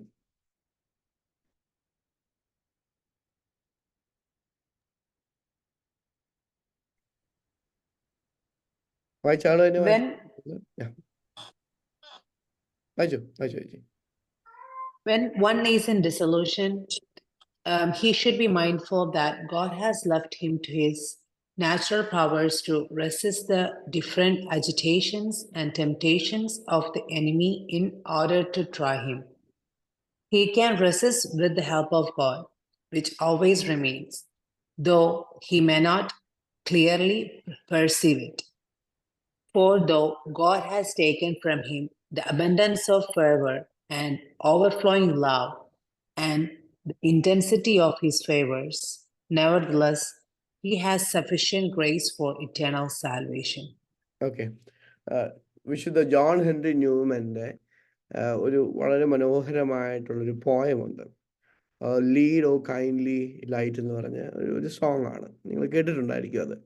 അതിൻ്റെ പുറകിലൊരു ചരിത്രമുണ്ട്. അദ്ദേഹം പറയുന്നത് ഇങ്ങനെയാണ്. അദ്ദേഹത്തിന് ഇതുപോലൊരു സ്പിരിച്വൽ ഡെസലേഷൻ്റെ സമയത്ത് രചിച്ചതാണ്. അതായത് എനിക്ക് മുന്നോട്ട് പോകാനുള്ള അടുത്ത സ്റ്റെപ്പ് വെക്കാനുള്ള വെളിച്ചം മാത്രമേ എനിക്ക് ദൈവം തന്നിട്ടുള്ളൂ. ആ വെളിച്ചം എനിക്ക് ദൈവം തന്നിട്ടുണ്ട്. മറ്റൊന്നും തന്നെ തന്നിട്ടില്ല. അതുകൊണ്ട് തന്നെ ഇനി എന്ത് ചെയ്യണം എന്നുള്ളത് യഥാർത്ഥത്തിൽ ആ വ്യക്തിക്ക് അറിയത്തില്ല. പക്ഷേ അതിനുള്ള വെളിച്ചം തരും. ഒരു സ്റ്റെപ്പ് എടുത്ത് വെക്കാനുള്ള വെളിച്ചം ദൈവം തീർച്ചയായിട്ടും തരും. അതായത് നമ്മൾ ചിന്തിക്കും നമുക്കൊരു ശക്തിയുമില്ല, നമ്മളാണ് പ്രവർത്തിക്കുന്നത്. ദൈവം നമുക്ക് കൃപ നൽകുന്നത് കൊണ്ട് ചെയ്യാത്തത് പോലെ നമുക്ക് തോന്നുന്ന സമയമാണ്. യഥാർത്ഥത്തിൽ അവിടെ കൃപ നൽകുന്നുണ്ട്. പക്ഷേ മാനുഷികമായിട്ട് എനിക്ക് വളരെയധികം ബുദ്ധിമുട്ടുള്ളപ്പോൾ ദൈവം ആത്മരക്ഷയ്ക്ക് വേണ്ട കൃപ നമുക്ക് എല്ലാവർക്കും നൽകും. ആ സമയത്ത് കൃപ ഒരിക്കലും തരാതിരിക്കുകയല്ല ചെയ്യുന്നത്. ആവശ്യത്തിനുള്ള കൃപ നമ്മളെ തന്നെ വിശദീകരിച്ച് നമ്മളെ തന്നെ കൂടുതൽ സഹിക്കുവാനുള്ള കൃപ ആ നിമിഷം ദൈവം നമുക്ക് നൽകും. റൂൾ 8 ആരെങ്കിലും ഒന്ന് വായിക്കാവോ? Rule 8. When one is in desolation, he should strive to preserve in patience. This react against the vexation that have overtaken him. Let him consider too that the consolation will soon return, and in the meantime he must diligently use the means against desolation which have been given in the 6th rule. Okay, അതായത് desolation സമയത്ത് എന്താണ് ചെയ്യേണ്ടത്? ശാന്തനായിരിക്കുക. നമുക്ക് ഏറ്റവും opposite reaction ആണ് എപ്പോഴും ചെയ്യാനായിട്ട് തോന്നുന്നത്. പക്ഷേ ശാന്തത കൈവിടാതിരിക്കുക. നമ്മളൊന്ന് ആലോചിച്ച് നോക്കിയാൽ ഈശോ തന്നെ കുരിശിലേക്ക് നടന്നു പോകുന്ന നിമിഷങ്ങളിൽ ഒരു നിമിഷം പോലും ശാന്തത കൈവിടുന്നില്ല. അതായത് ഞാൻ മരണത്തിലേക്ക് പോകുവാണെന്നുള്ള ഒരു ചിന്ത ഈശോ കാണിക്കുന്നേയില്ല, പ്രകടിപ്പിക്കുന്നേയില്ല. ഒരിക്കലും ചിന്തിക്കരുത് എൻ്റെ കർത്താവേ നീ എന്തുകൊണ്ട് എന്നെ കൈവിട്ടു എന്ന് പറയുന്നത് ഈശോ യഥാർത്ഥത്തിൽ തൻ്റെ പിതാവ് കൈവിട്ടല്ലോ എന്നുള്ളൊരു ചിന്തയാണ്. അല്ല, സങ്കീർത്തനമാണ്. ആ സങ്കീർത്തന വചനം ആ നിമിഷം പൂർത്തിയാകുവാണ്. ആ 2 വാക്യമാണ് സാം 22-21. ആ 2 വാക്യമാണ് അവിടെ പറയുന്നത്. പിന്നെ അവസാനം ഉയർപ്പിനെ കുറിച്ചുള്ള പ്രവചനം പോലും അവിടെ പറയുന്നുണ്ട്. ഈശോ ഒരിക്കലും അവിടെ ഈശോയുടെ സമാധാനം വിട്ടുപോകുന്നില്ല. ശാന്തതയോടെയാണ് അവിടെ നിൽക്കുന്നത്. കാരണം നമുക്ക് നാച്ചുറൽ ആയിട്ടുള്ള ടെൻഡൻസിയാണ് എന്തെങ്കിലും ചെയ്യണം, ഇത് ശരിയല്ല, എന്തെങ്കിലും ചെയ്യണം എന്നുള്ളതാണ് നാച്ചുറലി നമുക്കുള്ള ഒരു ചിന്ത. ഞാൻ എൻ്റെ ലൈഫിൽ നിന്നൊരു ചെറിയ ഉദാഹരണം പറയുന്നതല്ലാന്ന് തോന്നുന്നു. വേറെ ഒന്നുമല്ല, ഞാൻ സെമിനാരി പോകുന്നതിൻ്റെ തൊട്ട് മുന്നാടിയായിട്ട് ഞാനിങ്ങനെ എല്ലാ ദിവസവും പള്ളിയിൽ പോകുന്നുണ്ട്. അപ്പോൾ വികാരി അച്ഛൻ എന്നോട് വരാൻ പറഞ്ഞു. അങ്ങനെ ഒരു ദിവസം കുർബാനയ്ക്ക് പോയി കഴിഞ്ഞപ്പം കുർബാനയുടെ സമയത്ത് പരിശുദ്ധ മാതാവിനെ കുറിച്ച് എനിക്ക് വളരെയധികം തെറ്റായ ചിന്തകൾ വന്നു. ഞാൻ കൊണ്ടുവന്നതല്ല, ഞാൻ ചിന്തിച്ചതല്ല, എൻ്റെ മനസ്സിലേക്ക് ഇങ്ങനെ ചിന്തകൾ വന്നുകൊണ്ടിരിക്കുവാണ്. എനിക്ക് ഒരു രീതിയിൽ ഇത് സ്റ്റോപ്പ് ചെയ്യാൻ പറ്റുന്നില്ല. സ്റ്റോപ്പ് ചെയ്തില്ലെന്ന് മാത്രമല്ല, ഞാൻ കുർബാന സ്വീകരിച്ചില്ല. വികാരിച്ചൻ പറഞ്ഞു എന്തുകൊണ്ട് കുർബാന സ്വീകരിച്ചില്ലെന്ന് ചോദിച്ചപ്പം ഞാൻ പറഞ്ഞു എനിക്കിങ്ങനെ ചിന്ത വന്നു. അപ്പോൾ വികാരിച്ചൻ പറഞ്ഞു പേടിക്കേണ്ട, അത് ഈ ഡിസേൺമെൻറ്റിൻ്റെ ഭാഗമായിട്ട്, അതായത് ദൈവവിളി തിരിച്ചറിയുന്നതിൻ്റെ ഭാഗമായിട്ടുള്ളതാണ്, ഭയപ്പെടേണ്ടെന്ന് പറഞ്ഞു. ഞാൻ എന്ത് ചെയ്തു? ഞാനതിൽ വിട്ടില്ല. ഞാൻ തിരിച്ച് കാറിൽ കയറി കഴിഞ്ഞപ്പോൾ എൻ്റെ പേരൻസിനോട് പറഞ്ഞു ഞാൻ അച്ഛനാകാൻ പോകുന്നില്ല, കാരണം ഞാൻ അയോഗ്യനാണ്, എനിക്ക് തെറ്റായ ചിന്ത മാതാവിനെ കുറിച്ച് വന്നു, ഒരു രീതിയിലും ഞാനൊരു വൈദികനാകാൻ യോഗ്യനല്ല എന്ന് ഞാൻ വ്യക്തമായിട്ട് പറഞ്ഞു. അപ്പം എൻ്റെ പേരൻസ് പറഞ്ഞു നീ സമാധാനപ്പെട്, അവിടെ അടുത്ത് തന്നെ ഒരു കുമ്പസാരിപ്പിക്കുന്ന ഒരു പള്ളിയുണ്ട്, ദീപിക, കോട്ടയംകാർക്കറിയാം, ദീപിക പള്ളിയുണ്ട്. ദീപിക നമ്മുടെ ന്യൂസ് പേപ്പറിൻ്റെ അടുത്ത് തന്നെയുള്ള അവരുടെ ചാപ്പലാണ്. അവിടെ എല്ലാ ദിവസവും രാവിലെ കുർബാനയുണ്ട്. അപ്പോൾ അവിടെ പോകാമെന്ന് പറഞ്ഞു. അവിടെ ചെന്നു കുമ്പസാരത്തിന് പോയി. അച്ഛനോട് വേറെ ഒന്നും എനിക്ക് പറയാനില്ല. ഇത് പറഞ്ഞു കഴിഞ്ഞപ്പോൾ അച്ഛൻ ശാന്തമായിട്ടിരുന്നിട്ട് പറഞ്ഞു മോനെ നിനക്ക് മനസ്സിലാകുന്നില്ലേ, പിശാച് നിന്നെ പ്രലോഭനത്തിലേക്ക് വിടുവാണെന്ന്, വീണു പോകരുത്. ദൈവം ആഗ്രഹിക്കുന്നത് നീ അച്ഛനാകണമെന്നുള്ളത് തന്നെയാണെന്ന്.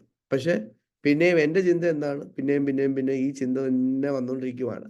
അത് ഒരിക്കലും എന്നെ വിട്ടുപോകുന്നില്ല. അത് വീട്ടിൽ വന്നതിന് ശേഷവും മാറുന്നില്ല. പേരൻസ് എന്നെ കൺസോൾ ചെയ്യാൻ നോക്കുന്നു, ഒന്നും മാറുന്നില്ല. അവസാനം എൻ്റെ അമ്മ പറഞ്ഞു നീ ഒന്ന് ശാന്തമാകും, നീ ഒന്ന് TV ഇടാൻ പറഞ്ഞു. TV ഇട്ട് കഴിഞ്ഞപ്പോൾ വന്ന ചാനലിൻ്റെ പേര് ഷാലോം TV, പ്രോഗ്രാമിൻ്റെ പേര് ദൈവവിളി. അന്ന് ക്ലാസ് എടുക്കുന്ന ദേവിളിയെക്കുറിച്ച് ഷെയർ ചെയ്യുന്നത് നായിക്കപ്പറമ്പിലച്ചൻ. നായിക്കപ്പറമ്പിലച്ചൻ പറയുന്നത് ഇങ്ങനെയാണ്, അദ്ദേഹത്തിൻ്റെ സെമിനാരി കാലഘട്ടവും ബുദ്ധിമുട്ടും കാര്യങ്ങളെക്കുറിച്ചൊക്കെ പറഞ്ഞു, പിശാചിൻ്റെ പ്രലോഭനത്തെക്കുറിച്ചൊക്കെ പറഞ്ഞു. അത് കഴിഞ്ഞപ്പോഴത്തേന് എനിക്ക് മനസ്സിലായി ഞാനും അതിലൂടെ കടന്നു പോകുകയാണെന്ന്. കാരണം നമുക്ക് വളരെയധികം കൺട്രോൾ ചെയ്യാൻ മേലാത്ത രീതിയിൽ ചില സമയത്ത് അത് വരും. Let him consider to that consolation will soon return. അപ്പം അങ്ങനെയുള്ളവരെന്താണ് ചിന്തിക്കേണ്ടത്? ഇല്ല, ദൈവത്തിൻ്റെ സമാശ്വാസം പുറകെ തന്നെ വരുമെന്നുള്ളത് ഓർത്തിരിക്കണം. അതുപോലെ തന്നെ ഈ പറഞ്ഞ നേരത്തെ 6th റൂള് റിപ്പീറ്റ് ചെയ്യുക എന്നുള്ളതാണ്. ഓക്കെ, നമുക്ക് റൂൾ 9ലേക്ക് പോയേക്കാം. അല്ലോ, അത് വായിക്കാവോ? കുറച്ചേറെ ഉണ്ട്, അത് വായിച്ചു.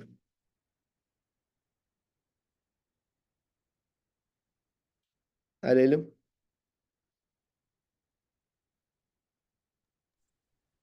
Rule 9. The principal reason why we suffer from desolation are three.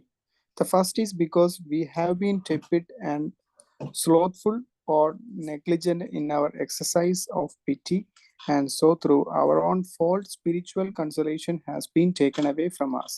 The second reason is because God wishes to try us to see how much we are worth and how much we will advance in His service and praise when left without the generous reward of consolation and signal favors.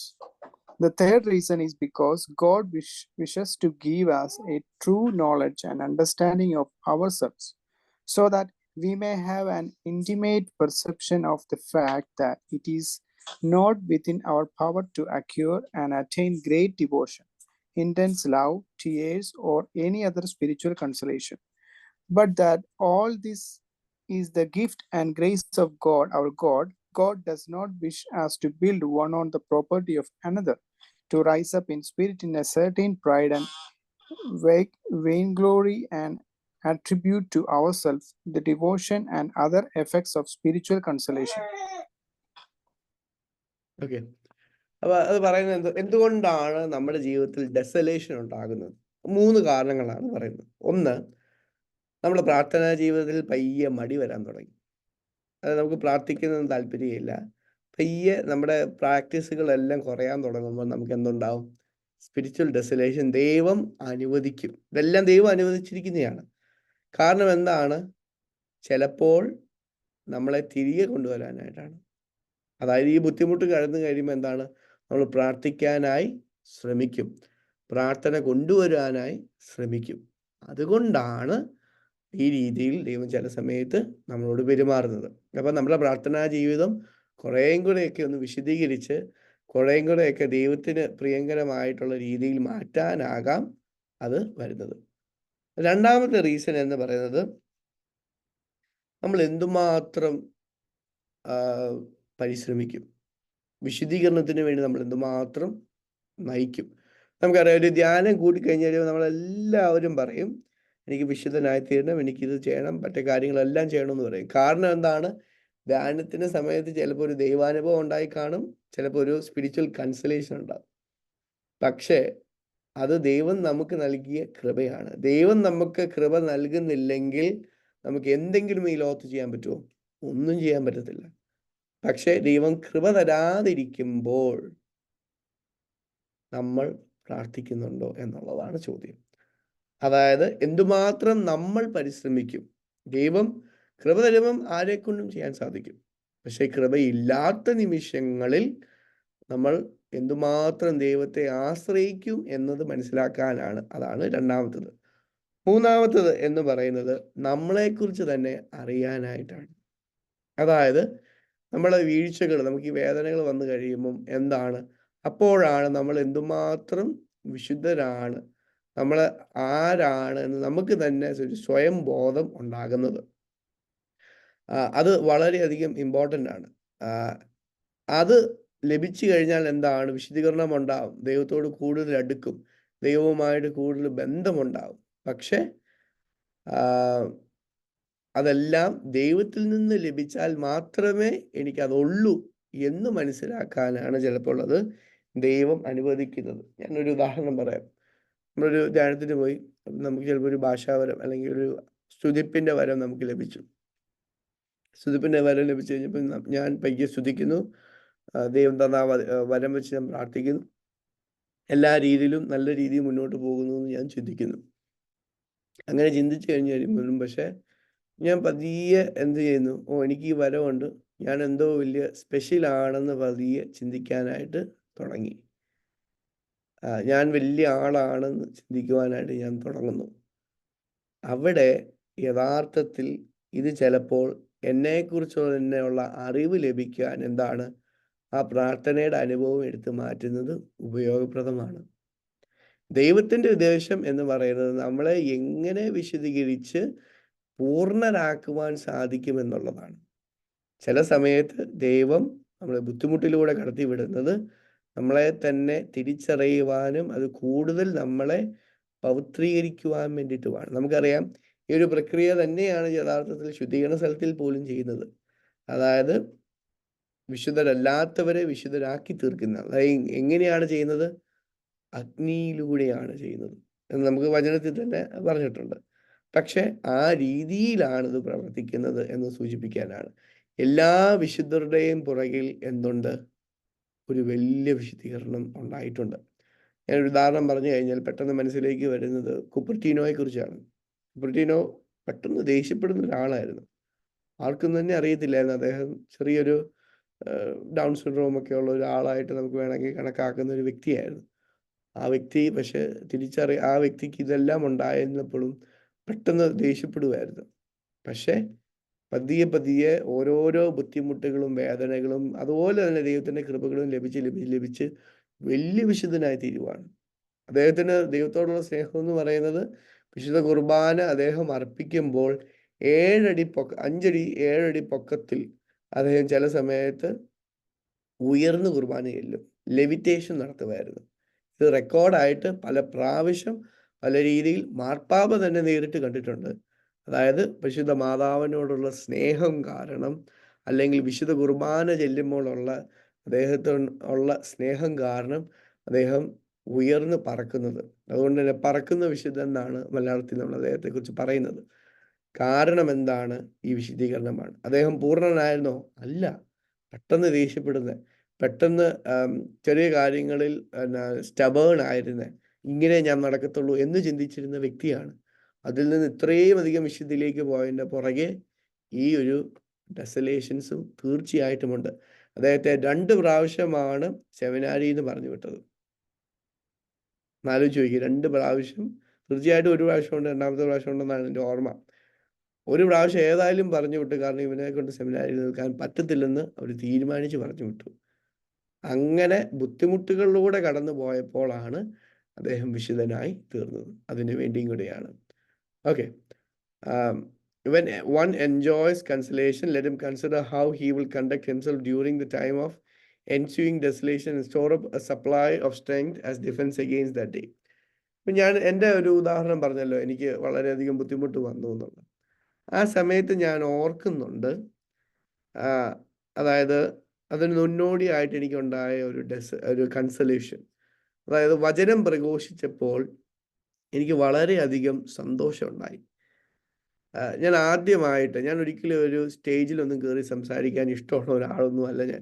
ഞാൻ അങ്ങനെ സ്റ്റേജിൽ കയറി മിണ്ടാത്ത ഒരാളായിരുന്നു. ഞാൻ ഭയങ്കര introverted ആയിട്ടുള്ള ഒരു വ്യക്തിയാണ്. അതുകൊണ്ട് തന്നെ എനിക്ക് ഒട്ടും ഇഷ്ടമില്ല സ്റ്റേജ് അല്ലെങ്കിൽ ആൾക്കാർ കൂടി നിൽക്കുന്നതൊന്നും എനിക്കിഷ്ടമില്ല. പക്ഷേ അന്ന് ഞാൻ ഇരുന്നു കൊണ്ട് ധ്യാനത്തിൻ്റെ ചിന്തകൾ ഞാൻ ഓർക്കുന്നുണ്ട്. എൻ്റെ നാട്ടിലെ KCYയിലെ ആ ഒരു യൂണിറ്റിൽ പറഞ്ഞത് ഞാൻ ഓർക്കുന്നുണ്ട്. അന്ന് എനിക്ക് ലഭിച്ച സന്തോഷമാണ് ഞാൻ അച്ഛനാകാൻ പോകണമെന്നുള്ളതിന് ഭയങ്കര സ്ട്രോങ് ആയിട്ട് എനിക്ക് ലഭിച്ചത്. പക്ഷെ അന്ന് എനിക്ക് മനസ്സിലായില്ല അത്. പക്ഷേ യഥാർത്ഥത്തിൽ ആ ഒരു സന്തോഷത്തിലാണ് ഞാൻ വന്ന് എൻ്റെ അപ്പനോട് പറയുന്നത് ഞാൻ അച്ഛനാകാൻ പോവാന്ന് പറഞ്ഞതിൻ്റെ പുറകിൽ ആ സന്തോഷം ഉണ്ടായിരുന്നു. അതൊരു കൺസലേഷൻ ആയിരുന്നു. ആ കൺസലേഷൻ ഞാൻ ഇന്ന് തിരിഞ്ഞു നോക്കുമ്പോൾ എനിക്ക് എൻ്റെ പൗരോഹിത്യത്തെക്കുറിച്ച് സംശയം വന്നുകൊണ്ടിരുന്ന സമയത്ത്, അതായത് സെമിനാരിലൊക്കെ അച്ഛനാകണോ എന്നുള്ള ചിന്തയൊക്കെ ഉണ്ട്. ചില സമയത്തൊക്കെ ആ ചിന്തകളൊക്കെ എനിക്ക് വന്നിട്ടുണ്ട്. ആ സമയത്തൊക്കെ എന്നെ ശക്തമായിട്ട് തിരിച്ചു വരണം, അല്ലെങ്കിൽ ഇതുണ്ട് എന്നുള്ളത്. പക്ഷെ എന്തുകൊണ്ട് ദൈവം ഇങ്ങനത്തെ കാര്യങ്ങൾ എൻ്റെ ജീവിതത്തിൽ നടത്തി, എന്തുകൊണ്ട് അങ്ങനെ തന്നു എന്ന് എന്നോട് തന്നെ ഞാൻ ചോദിക്കുവാണ്. അപ്പം നമ്മൾ അറിഞ്ഞിരിക്കേണ്ട കാര്യം ഇങ്ങനെയാണ്, നമുക്ക് കൺസലേഷൻ, ദൈവത്തിന് നല്ലൊരു അനുഭവം, ആരാധനയ്ക്ക് പോയിരുന്നപ്പോൾ വലിയൊരു അനുഭവം ഉണ്ടായി, ഈശോ അവിടെ ഉണ്ടെന്ന് എനിക്ക് ശക്തമായിട്ട് എനിക്ക് തോന്നി. അങ്ങനെ അനുഭവം ഉണ്ടാകുമ്പോൾ അത് ഹൃദയത്തിൽ കുറിച്ച് വെക്കുക, മറക്കാതിരിക്കുക. കാരണം ഡെസലേഷൻ ഉള്ള സമയത്ത് നമുക്ക് എന്തുമാത്രമേ ഓർത്തിരിക്കാൻ പറ്റത്തുള്ളൂ. ആ ഒരു ശക്തി കാരണം നമ്മൾ ചിലപ്പം രക്ഷപ്പെടുവാൻ സാധിക്കും. ഓക്കെ, നമുക്ക് മൂവ് ഓൺ ചെയ്യാം. നമുക്കിനി 11th 12th 11th ആരെങ്കിലും ഒരാൾ വായിക്കാവോ?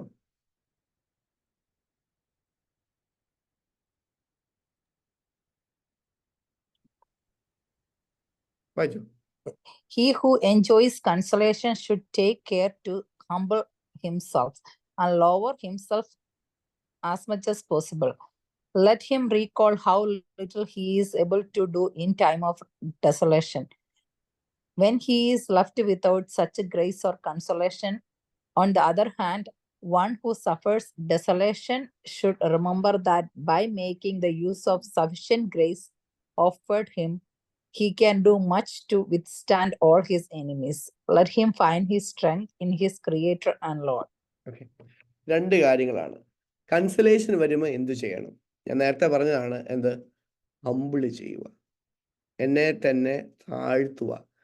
ദൈവമേ, ഇത് സ്വീകരിക്കാനുള്ള കാരുണ്യം എനിക്കില്ല. കാരണം എല്ലാ പുണ്യങ്ങളുടെയും ഫൗണ്ടേഷൻ എന്ന് പറഞ്ഞാൽ എന്താണ്? എളിമയാണ്. നമ്മളെ തന്നെ എളിമപ്പെടുത്തുക. ഇതിന് ഞാൻ യോഗ്യനല്ല ദൈവമേ എന്ന് പറയുവാൻ നമുക്ക് സാധിക്കണം. അങ്ങനെ പറയുന്നതാണ് യഥാർത്ഥത്തിൽ കൺസോലേഷൻ്റെ അകത്ത് വേണ്ടത്. നമ്മൾ ആ സമയത്ത് ചിലപ്പോൾ നമ്മൾ കൃപകളെല്ലാം ലഭിച്ചു കഴിഞ്ഞ് കഴിയുമ്പോൾ നമുക്ക് വേണമെങ്കിൽ ഒരു അഹങ്കാരത്തിലേക്ക് പോവാം. ഓ, ഞാൻ എന്തോ സ്പെഷ്യലാണ് എന്നൊരു ചിന്ത വേണമെങ്കിൽ എൻ്റെ മനസ്സിലേക്ക് കടന്ന് വരാം. പക്ഷെ അതോടൊപ്പം, അതായത് നമ്മൾ നമ്മളെ തന്നെ ഹംബിൾ ചെയ്യുക, അതേസമയം എന്തും കൂടെ ചിന്തിക്കുക, ഡെസലേഷൻ ഇനി വരുന്നുണ്ട്, വീഴ്ച ഇനി വരുന്നുണ്ട്. അതുകൊണ്ട് തന്നെ ഡെസലേഷൻ്റെ സമയത്ത് എന്തിനെ ഓർക്കുക? ദൈവം തന്ന ആ അനുഭവം ഓർത്തിരിക്കുക. ഇനി നേരെ വിപരീതമായിട്ട് ഡെസലേഷനിലൂടെ ഒരാൾ കടന്നു പോകുവാണെങ്കിൽ എന്താണ്? ദൈവത്തിൽ പൂർണ്ണമായും ആശ്രയിക്കുക. നേരത്തെ തന്നത് ഓർത്തിരിക്കുക, പക്ഷെ ദൈവം ആവശ്യത്തിനുള്ള കൃപ നൽകിയിട്ടുണ്ട്. അതായത് അടുത്ത സ്റ്റെപ്പ് വെക്കാനുള്ള കൃപ ദൈവം നൽകും, അതിൽ മുറുകെ പിടിക്കുക എന്നുള്ളതാണ് നമുക്ക് ചെയ്യുവാനായിട്ട് സാധിക്കത്തുള്ളൂ. ഈ രണ്ട് കാര്യങ്ങളും കൂടെ നിങ്ങൾ മനസ്സിലാക്കുക. ഇനി പ്രാക്ടിക്കലായിട്ട് 3 കാര്യങ്ങളാണ് ഇനിയുള്ളത്. 12, 13, 14. നമുക്ക് അതിനെക്കുറിച്ചും കൂടെ ഒന്ന് പെട്ടെന്നൊന്ന് പറഞ്ഞു പോകാം. ആർക്കെങ്കിലും ഒരാൾക്ക് 12ാമത്തെ ഒന്ന് വായിക്കാമോ? ഇത് പ്രാക്ടിക്കലാണ്. ഇത് നിങ്ങളുടെ ഒരു ടേക്ക് അവേ എന്ന് വേണം പറയാവുന്ന കാര്യമാണ്, ഓർത്തിരിക്കേണ്ട കാര്യമാണ്. 12, 13, 14ാമത്തെ നിയമം. ഓക്കെ, പറഞ്ഞു, വായിച്ചു.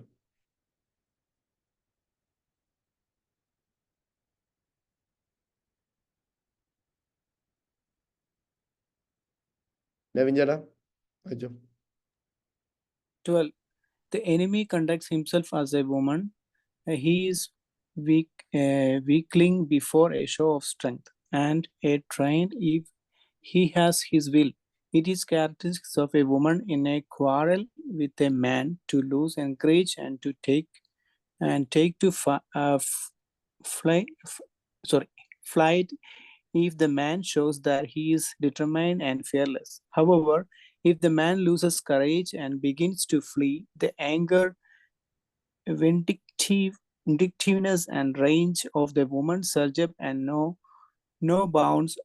In the same way, the enemy becomes weak, lose courage, and turns to flight with his seduction as soon as the one leading a spiritual life faces his temptations boldly and does exactly the opposite of what he suggests. However, if one begins to be afraid and to lose courage in temptation, no wild animal on earth can be more fierce than the enemy of our human nature. He will carry out his perverse intentions with the consummate malice. Okay, അതായത് ചെറിയൊരു ഒരു ഉദാഹരണം ഇവർ പറഞ്ഞിരിക്കുന്നത് വളരെ രസകരമായ ഒരു ഉദാഹരണമാണ്. അദ്ദേഹം ആ കാലഘട്ടത്തിലുള്ളത് കൊണ്ട് തന്നെ ആ രീതിയിൽ തന്നെ അദ്ദേഹം പറയുകയാണ്. മറ്റൊന്നുമല്ല, ഒരു സ്ത്രീയോട് ഉപമിക്കുവാണ്. ആരെ? പിശാചിനെ. അത് എന്തുകൊണ്ടാണെന്നുള്ളത് പറയുന്നത് ഇങ്ങനെയാണ്. അതായത് ഒരു സ്ത്രീ ആദ്യമേ നമ്മൾ അറിയത്തില്ലാത്തൊരു വ്യക്തിയോട് സംസാരിക്കുവാന്ന് വിചാരിച്ചു. പതിയെ ശാന്തമായിട്ടാണ് സാധാരണ രീതിയിൽ സംസാരിക്കുന്നത്, അല്ലേ? ചെറിയ കാര്യങ്ങൾ ഇത് ചെയ്യാൻ പറ്റുമോ? കാരണം ആ വ്യക്തിനെ അറിയത്തില്ല, ആ വ്യക്തി എങ്ങനെ പെരുമാറുമെന്ന് അറിയത്തില്ല. പക്ഷേ അതേസമയം കുറേ കഴിഞ്ഞ് കഴിയുമ്പോൾ ആ വ്യക്തിയുമായിട്ട് കുറേ കൂടെ ഫെമിലിയർ ആയി കഴിഞ്ഞാൽ എന്ത് ചെയ്യും? കുറേയും കൂടെ സ്ട്രോങ് ആയിട്ട് പറയുവാനായിട്ട് സാധിക്കും. നിങ്ങൾ തന്നെ ഒന്ന് എടുത്തു നോക്കിക്കേ, നിങ്ങളെ ഭാര്യമാർ ആദ്യമേ സംസാരിച്ചിരുന്ന പോലെയാണോ ഇപ്പം സംസാരിക്കുന്നത്? അതായത് കുറേയും കൂടെ സ്ട്രോങ് ആയിട്ട് അത് അങ്ങനെയല്ല ഇങ്ങനെ തന്നെ ചെയ്യണം എന്ന് പറയുവാൻ ഇപ്പം ഭാര്യമാർക്ക് സാധിക്കുന്നില്ലേ? ആരെങ്കിലും ഒരാൾ മറുപടി പറഞ്ഞാലും മതി. മറുപടി പറഞ്ഞാൽ പ്രശ്നമാണ്, പറയണ്ട, പിന്നെ പറഞ്ഞാൽ അത് ഞാൻ ഊഹിച്ചോളാം. ഉണ്ട്. ഓക്കെ. സ്ത്രീ തന്നെ പറഞ്ഞുകൊണ്ട് കുഴപ്പമില്ല. കാരണം എന്താണെന്നറിയാമോ? കാരണം ആ വ്യക്തിക്ക് മനസ്സിലാകാൻ തുടങ്ങി. ഇത് ഉപമിക്കുന്നത് പിശാചിനോടാണ്. സ്ത്രീ പിശാചാന്നല്ല പറയുന്നത്, അതിൻ്റെ ഒരു പാറ്റേൺ മനസ്സിലാക്കാനായിട്ട്. വേറൊന്നുമല്ല, അതായത് പിശാച് ആദ്യമേ ചെറിയ ചിന്തകളെ വരുത്തുള്ളൂ. ഇപ്പം ഞാനൊരു ഉദാഹരണം പറഞ്ഞാൽ, ഞാൻ ഒരു തീരുമാനമെടുത്തു, ഒരു കൺസൾട്ടേഷൻ്റെ സമയത്ത് തീരുമാനമെടുത്തു, ഞാനിനി TV കാണുന്നില്ല, മീഡിയ ഫാസ്റ്റിംഗ് ചെയ്യാൻ പോവാണ്, മീഡിയ ഒരു രീതിയിലും കാണുന്നില്ലെന്ന് തീരുമാനിച്ചു. അപ്പോൾ ഇങ്ങനെ വന്നു കഴിഞ്ഞാലും ആദ്യത്തെ എൻ്റെ ചിന്ത എന്താണ്? കുറച്ച് നേരം ഒരു 5 മിനിറ്റ് എന്തോ ഒരു കാര്യമുണ്ട്, ഒരു ബൈബിൾ വചനം അനുസരിച്ചുള്ള ഒരു വീഡിയോ ഉണ്ട്, അത് കണ്ടാൽ കുഴപ്പമില്ല എന്ന് പറഞ്ഞ് ഒരു തോന്നൽ നമ്മുടെ മനസ്സിൽ വരും, പിശാച് തരും. പയ്യെ അത് കാണും. അപ്പം നല്ല വചനമാണല്ലോ, ഭയങ്കര ഗ്രേസ് ലഭിച്ച വചനമാണല്ലോ, എന്നാൽ പിന്നെ നമുക്ക് അടുത്ത 2 വീഡിയോയും കൂടെ കാണാം. ഇത് കടന്ന് പോയി കഴിഞ്ഞ് കഴിയുമ്പോൾ ആർക്ക് സ്ട്രെങ്ത് കിട്ടുവാണ്? പിശാചിന് സ്ട്രെങ്ത് കിട്ടുവാണ്. എന്തിന്? നമ്മുടെ വീഴ്ചയ്ക്ക് സ്ട്രെങ്ത് കിട്ടുവാണ്. കാരണം പതിയെ അത് മാറി ദൈവികമല്ലാത്ത പാപകരമായിട്ടുള്ള വീഡിയോസിലേക്ക് പോകാൻ സാധ്യതയുണ്ട്. ഇങ്ങനെയാണ് പിശാചിൻ്റെ തന്ത്രം. അതായത് എന്തുമാത്രം കൺട്രോൾ ഒരാളിലേക്ക് പയ്യെ കൊണ്ടുവരുവാൻ സാധിക്കുമോ അതാണ് അവർ പരിശ്രമിക്കുന്നത്. അതാണ് ആദ്യത്തെ നിയമം. അതുകൊണ്ട് തന്നെ തുടക്കത്തിൽ തന്നെ ഞാനൊരു തീരുമാനമെടുത്ത്, ഞാൻ ഇത് ചെയ്യത്തില്ലെന്നുള്ള തീരുമാനമെടുത്ത് അതിന് വിപരീതമായിട്ടുള്ളൊരു ചെറിയ ചിന്ത വരുമ്പോളെ അത് പറ്റത്തില്ലെന്ന് നമ്മളോട് തന്നെ നമുക്ക് പറഞ്ഞാൽ അതിനെ ഓവർകം ചെയ്യാൻ സാധിക്കും. ഇല്ലെങ്കിൽ പതിയെ അത് പൈലപ്പ് ചെയ്ത് സ്നോബോൾ എഫക്റ്റ് ആണ്. സ്നോബോൾ എന്ന് പറയുന്നത് ആദ്യമേ ചെറുതാണ്, അത് വലിയൊരു മൗണ്ടൻ നിരയിലൂടെ ഇങ്ങനെ പയ്യെ പോയി കഴിഞ്ഞാൽ വലുതായി പോവുക. കാരണം സ്നോ കൂടിക്കൊണ്ടിരിക്കുവാണ്. അതുപോലെ തന്നെയാണ് നമ്മൾ ആദ്യമേ ഇതിന് റെസിസ്റ്റ് ചെയ്താൽ നമുക്ക് രക്ഷയുണ്ടാവും. അപ്പം 12th റൂൾ ഓർത്തിരിക്കുക, ആദ്യമേ റെസിസ്റ്റ് ദ ഡെവിൾ. ആദ്യമേ തന്നെ റെസിസ്റ്റ് ചെയ്താൽ നമുക്ക് എളുപ്പമാണ്. ഇല്ലെങ്കിൽ അത് വളരെ ശക്തിയുള്ള, നമ്മളിൽ വളരെയധികം സ്വാധീനം ഉണ്ടായിക്കഴിഞ്ഞാൽ പിന്നെ എന്താണ്, അതിൽ നിന്നൊരു വിടുതൽ ചിലപ്പോൾ ബുദ്ധിമുട്ടായിരിക്കും. ഓക്കെ, 13th റൂള് ഒരാൾ വായിക്കാവോ? ഇത് ഓർത്തിരിക്കുക, ഇത് വളരെ ഇമ്പോർട്ടൻ്റ് ആണ്. നിങ്ങളുടെ സ്പിരിച്വൽ ലൈഫിൽ നിങ്ങൾക്ക് ബാക്കി ഒരു റൂളും പറ്റിയില്ലെങ്കിൽ 13th റൂള് ഓർത്തിരിക്കുക. പറഞ്ഞു, ഒരാൾ വായിച്ചു.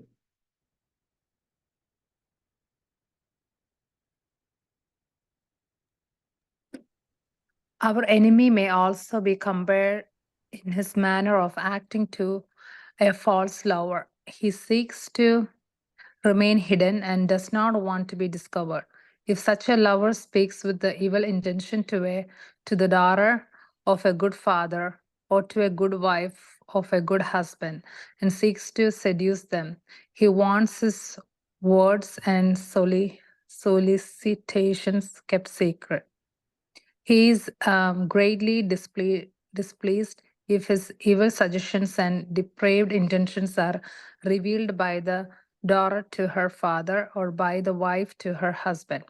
Then he readily sees he will not succeed in what he has begun. In the same way, when the enemy of our human nature tempts a just soul with his wiles and seductions, he earnestly desires that they be received secretly and kept secret. But if one manifests them to be a confessor or to some other spiritual person who understands his deceits and malicious designs, the evil one is very much vexed, for he knows that he cannot succeed in his evil undertaking once his evident deceits have been revealed. Okay, നമുക്കറിയാം. ഞാൻ ഇവിടെ പറയുന്ന ഉദാഹരണം എന്ന് പറഞ്ഞ ഒരു കള്ളക്കാമുകന്റെ ഒരു ഉദാഹരണമാണ്. അതായത് ഒരു യുവതീനെ പ്രണയിക്കുന്ന ഒരു കാമുകൻ, പക്ഷെ അവൻ കള്ളനാണ്. അവൻ യഥാർത്ഥത്തിൽ ഇവരുമായിട്ടൊരു കമ്മിറ്റ്മെന്റോ കാര്യങ്ങളോ ഒന്നും ചെയ്യുവാനായിട്ട് താല്പര്യമില്ല. അങ്ങനെയുള്ള ഒരു കാമുകൻ ആദ്യമേ ആ യുവതിയോട് പറയാൻ പോകുന്നത് എന്താണ്? നമ്മുടെ ബന്ധം ആരറിയരുത്? അപ്പൻ അറിയരുത്. അപ്പൻ നല്ല മനുഷ്യനാണ്, ഒരു രീതിയിലും അപ്പനോ അമ്മയോ അറിയരുത്. ഇത് എന്തുകൊണ്ടാ പറയുന്നതെന്നറിയാമോ? പതിയെ പതിയെ അവളെ ഈ വ്യക്തിയുടെ, ഈ കള്ളകാമുകന്റെ വഴിയിൽ കൊണ്ടുവരാനുള്ള പരിശ്രമമാണ്. അതായത് നമുക്ക് വളരെയധികം ബുദ്ധിമുട്ട് വന്നു, നമുക്കൊരു ഡെസലേഷൻ വന്നു, നമുക്ക് മുമ്പോട്ട് പോകാൻ പറ്റുന്നില്ല, എനിക്ക് പ്രാർത്ഥിക്കാൻ പറ്റുന്നില്ല, അല്ലെങ്കിൽ എൻ്റെ ജീവിതത്തിൽ വലിയൊരു വീഴ്ച വന്നു, അല്ലെങ്കിൽ വീഴ്ച മാത്രമല്ല വളരെ ഒരു വലിയ ദുഃഖം വന്നു. സാധാരണ നമ്മുടെ ഹ്യൂമൻ നേച്ചർ അനുസരിച്ച് എന്താണ്? അത് നമ്മളിലേക്ക് തന്നെ കൊണ്ടുപോകാനേ നമ്മൾ ശ്രമിക്കത്തുള്ളൂ. പക്ഷേ ഏത് നിമിഷമാണോ അത് തുറന്നു വെക്കുന്നത്, അതായത് അപ്പനോട് പറയുക, അപ്പനോട് ഷെയർ ചെയ്യുക, ഇങ്ങനെ ഒരാളുണ്ട്, അവൻ ഇങ്ങനെയൊക്കെ എന്നോട് പറയുന്നതെന്ന് പറയുമ്പോൾ അപ്പൻ ആദ്യമേ, നല്ല അപ്പനാണെങ്കിൽ എന്ത് പറയും? തീർച്ചയായും പറയും അവൻ കള്ളനാന്ന് കണ്ടുപിടിക്കും. കാരണം അപ്പൻ എന്താ ഇല്ല, അതിൽ ബന്ധം, ആ ഇമോഷണലായിട്ടൊരു ഇൻവെസ്റ്റ്മെന്റ് ഇല്ല. ഇമോഷണലായിട്ട് ഒരു ബുദ്ധിമുട്ടിലൂടെ ആ അപ്പൻ നടന്നു പോകുന്നില്ല. അതുകൊണ്ട് അത് മാത്രമല്ല, മകളുടെ രക്ഷ ആർക്ക് ഇമ്പോർട്ടൻ്റ് ആണ്? അപ്പൻ ഇമ്പോർട്ടൻ്റ് ആണ്. അതുകൊണ്ട് തന്നെ എന്ത് ചെയ്യും? ഒരു രീതിയിലും അത് മുന്നോട്ട് കൊണ്ടുപോകാൻ അപ്പൻ സമ്മതിക്കത്തില്ല. ഇത് തന്നെയാണ് നമ്മുടെ സ്പിരിച്വൽ ലൈഫിലും. നമ്മൾ ചിലപ്പോൾ പറയണ്ട, അത് പറഞ്ഞില്ലെങ്കിലും കുഴപ്പമില്ല, അല്ലെങ്കിൽ ഇപ്പം പറയണ്ട പിന്നെ പറയാം എന്ന് പറഞ്ഞു പോകുന്ന ചില കാര്യങ്ങളുണ്ട്. അത് ആത്മീയ ജീവിതത്തിലുള്ള കാര്യങ്ങളാണ്. അത് പറയാതിരിക്കുന്നതാണ് ഏറ്റവും വലിയ തകർച്ച. കാരണം നമ്മൾ ആ ഒരു കൺഫ്യൂഷനിൽ നിൽക്കും. എന്നാണ് ഒരു കുമ്പസാരക്കാരൻ്റെ അടുത്തോ, അല്ലെങ്കിൽ നിങ്ങൾക്ക് ഒരു ആത്മീയ ഗുരുവുണ്ടോ, ഒരു വൈദികനായിട്ടുള്ള ഒരു ആത്മീയ ഗുരുവുണ്ടോ, ആ വൈദികൻ്റെ അടുത്ത് പറയുന്നു, ആ നിമിഷം അത് തകർന്നു പോവാണ്. ഒരു രീതിയിലും തിരിച്ചു വരാൻ മേലാത്ത രീതിയിൽ അത് രക്ഷപ്പെടുവാണ് നമ്മൾ ചെയ്യുന്നത്. സത്യം പറഞ്ഞാൽ അതെപ്പോഴും ഓർത്തിരിക്കുക. കാരണം ഇത് മൂടി വെക്കാനാണ് നമുക്ക് താല്പര്യം തോന്നുന്നത്. ഇതെങ്ങനെ പറയാൻ പറ്റും? ഇല്ല. ഒരു വൈദികൻ്റെ അടുത്തോ, ഒരു കൺഫസറിൻ്റെ, ഒരു കുമ്പസാരക്കാരൻ്റെ അടുത്തോ, നമ്മൾ അറിയുന്ന കുമ്പസാരക്കാരനായിരിക്കണമെന്നൊന്നുമില്ല, പക്ഷെ നല്ല ആത്മീയമായ നല്ല ഉയർച്ചയുള്ളൊരു ചിന്തയാകാം. ഇനി നിങ്ങളുടെ ദമ്പതിമാർക്ക് മറ്റ് വ്യക്തിയുമാകാം, മറ്റൊരു വ്യക്തിയോട് പറഞ്ഞാലും മതിയായിരിക്കാം. കാരണം ആ വ്യക്തി അതിൽ അഫക്റ്റഡ് അല്ലെങ്കിൽ അത് പറഞ്ഞാൽ മതി. പക്ഷെ തുറന്നാൽ വെളിച്ചം ലഭിക്കും. അമ്മ ത്രേസ്യയുടെ ഏറ്റവും മനോഹരമായിട്ടുള്ള പുസ്തകം, ഞാൻ വായിച്ച് എനിക്ക് ഏറ്റവും ഇഷ്ടമുള്ള ഒരു പുസ്തകങ്ങളിലൊന്നാണ് ആത്മീയ ഹർമ്മ്യം, ഇന്റീരിയർ കാസിൽ എന്ന് പറയും. അദ്ദേഹത്തെ എൻ്റെ അകത്താണെങ്കിൽ ഓരോ കാസിലേക്കും പതിയെ പതിയെ അമ്മ ത്രേസ്യ കടക്കുവാണ്. അതായത് 7 മുറികളുണ്ടെന്നാണ് പറയുന്നത്. 7 മുറികളും പയ്യെ പയ്യെ തുറന്നു പോവുകയാണ്. ഈ 7 മുറികളിലേക്കും തുറന്നു പോകുന്നത് എങ്ങനെയാണ്? ഓരോ മുറിയിലും പയ്യെ ദൈവം വെളിച്ചം നൽകുവാണ്. അപ്പോൾ അവിടെ ഉണ്ടായിരുന്ന മൃഗങ്ങളും ആരും കാണാതിരുന്ന പാമ്പും പരിതാരയും ഇങ്ങനെയുള്ള കാര്യങ്ങളെല്ലാം പതിയെ വൃത്തിയാക്കുവാൻ ആർക്ക് സാധിക്കും? ആ വ്യക്തിക്ക് സാധിക്കും. ഇതുപോലെയാണ് വെളിച്ചം നമ്മുടെ ആത്മാവിലേക്ക്, ഞാൻ അനുഭവിക്കുന്ന വേദനയിൽ വെളിച്ചം ലഭിച്ചാൽ തീർച്ചയായിട്ടും അതിലൂടെ നമുക്കത് തരണം ചെയ്യാൻ സാധിക്കും. ഞാനൊരു ചെറിയൊരു ഉദാഹരണം പറയാം. ഇപ്പൊ എൻ്റെ അടുത്ത് കുമ്പസാരത്തിനൊരു വ്യക്തി വന്നെന്ന് വിചാരിച്ചു. എന്നിട്ട് എന്നോട് പറഞ്ഞു, എനിക്ക് അച്ഛാ ഭയങ്കര അധികം ദേഷ്യമാണ്, എൻ്റെ ദേഷ്യം ഒരു രീതിയിലും മാറുന്നില്ല, ഞാൻ എന്ത് ചെയ്യും? ഇതാണ് ചോദ്യം. അപ്പൊ ഞാൻ ചിലപ്പോൾ ആ വ്യക്തിയോട് ചോദിക്കും, എന്തുകൊണ്ടാണ് ദേഷ്യം? ഇത് പണ്ട് മുതലേ ഉള്ള ഒരു കാര്യമാണ്, എന്തുകൊണ്ട്? അപ്പൊ ചിലപ്പോൾ അദ്ദേഹത്തിന്റെ പാസ്റ്റ് പറയും. അപ്പൊ ആ വ്യക്തി, ഇപ്പോൾ ഞാനൊരു ഉദാഹരണം പറഞ്ഞു കഴിഞ്ഞാൽ, അപ്പൻ ചിലപ്പം ഭയങ്കര ആക്റ്റീവായിട്ടൊരു വ്യക്തിയല്ല, ഒരു പെങ്കൊച്ചാണ്. അപ്പൊ തന്നെ അപ്പൻ ഒന്നും ചെയ്യാതെ ഇങ്ങനെ നടക്കുമ്പോൾ അപ്പനോടുള്ള ദേഷ്യമാണ് മനസ്സിൽ കിടക്കുന്നത്. അതനുസരിച്ചാണ് പെരുമാറിക്കൊണ്ട് മുഴുവനും ഇരുന്നത്.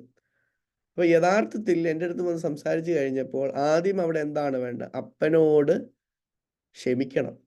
അതായത് നല്ല രീതിയിൽ കാര്യങ്ങളൊക്കെ നോക്കിയും കണ്ടും ചെയ്യാതിരുന്ന ആ അപ്പനോട് ആ വ്യക്തി പയ്യെ ഉള്ളിൻ്റെ ഉള്ളിൽ ക്ഷമിക്കാൻ തുടങ്ങിയാൽ എന്ത് ചെയ്യും? പതിയെ ഇതിൻ്റെ റൂട്ടായിട്ടുള്ള ദേഷ്യം പയ്യെ മാറാൻ തുടങ്ങും.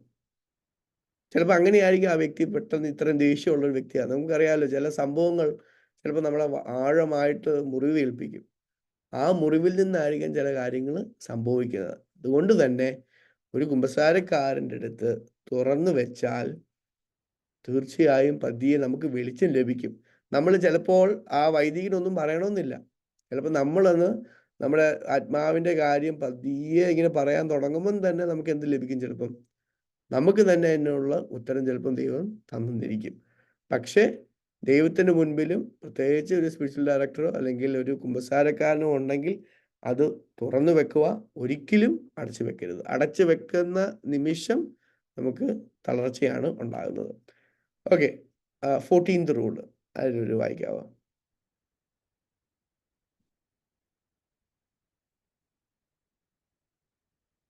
ലാസ്റ്റ് റൂളാണ്.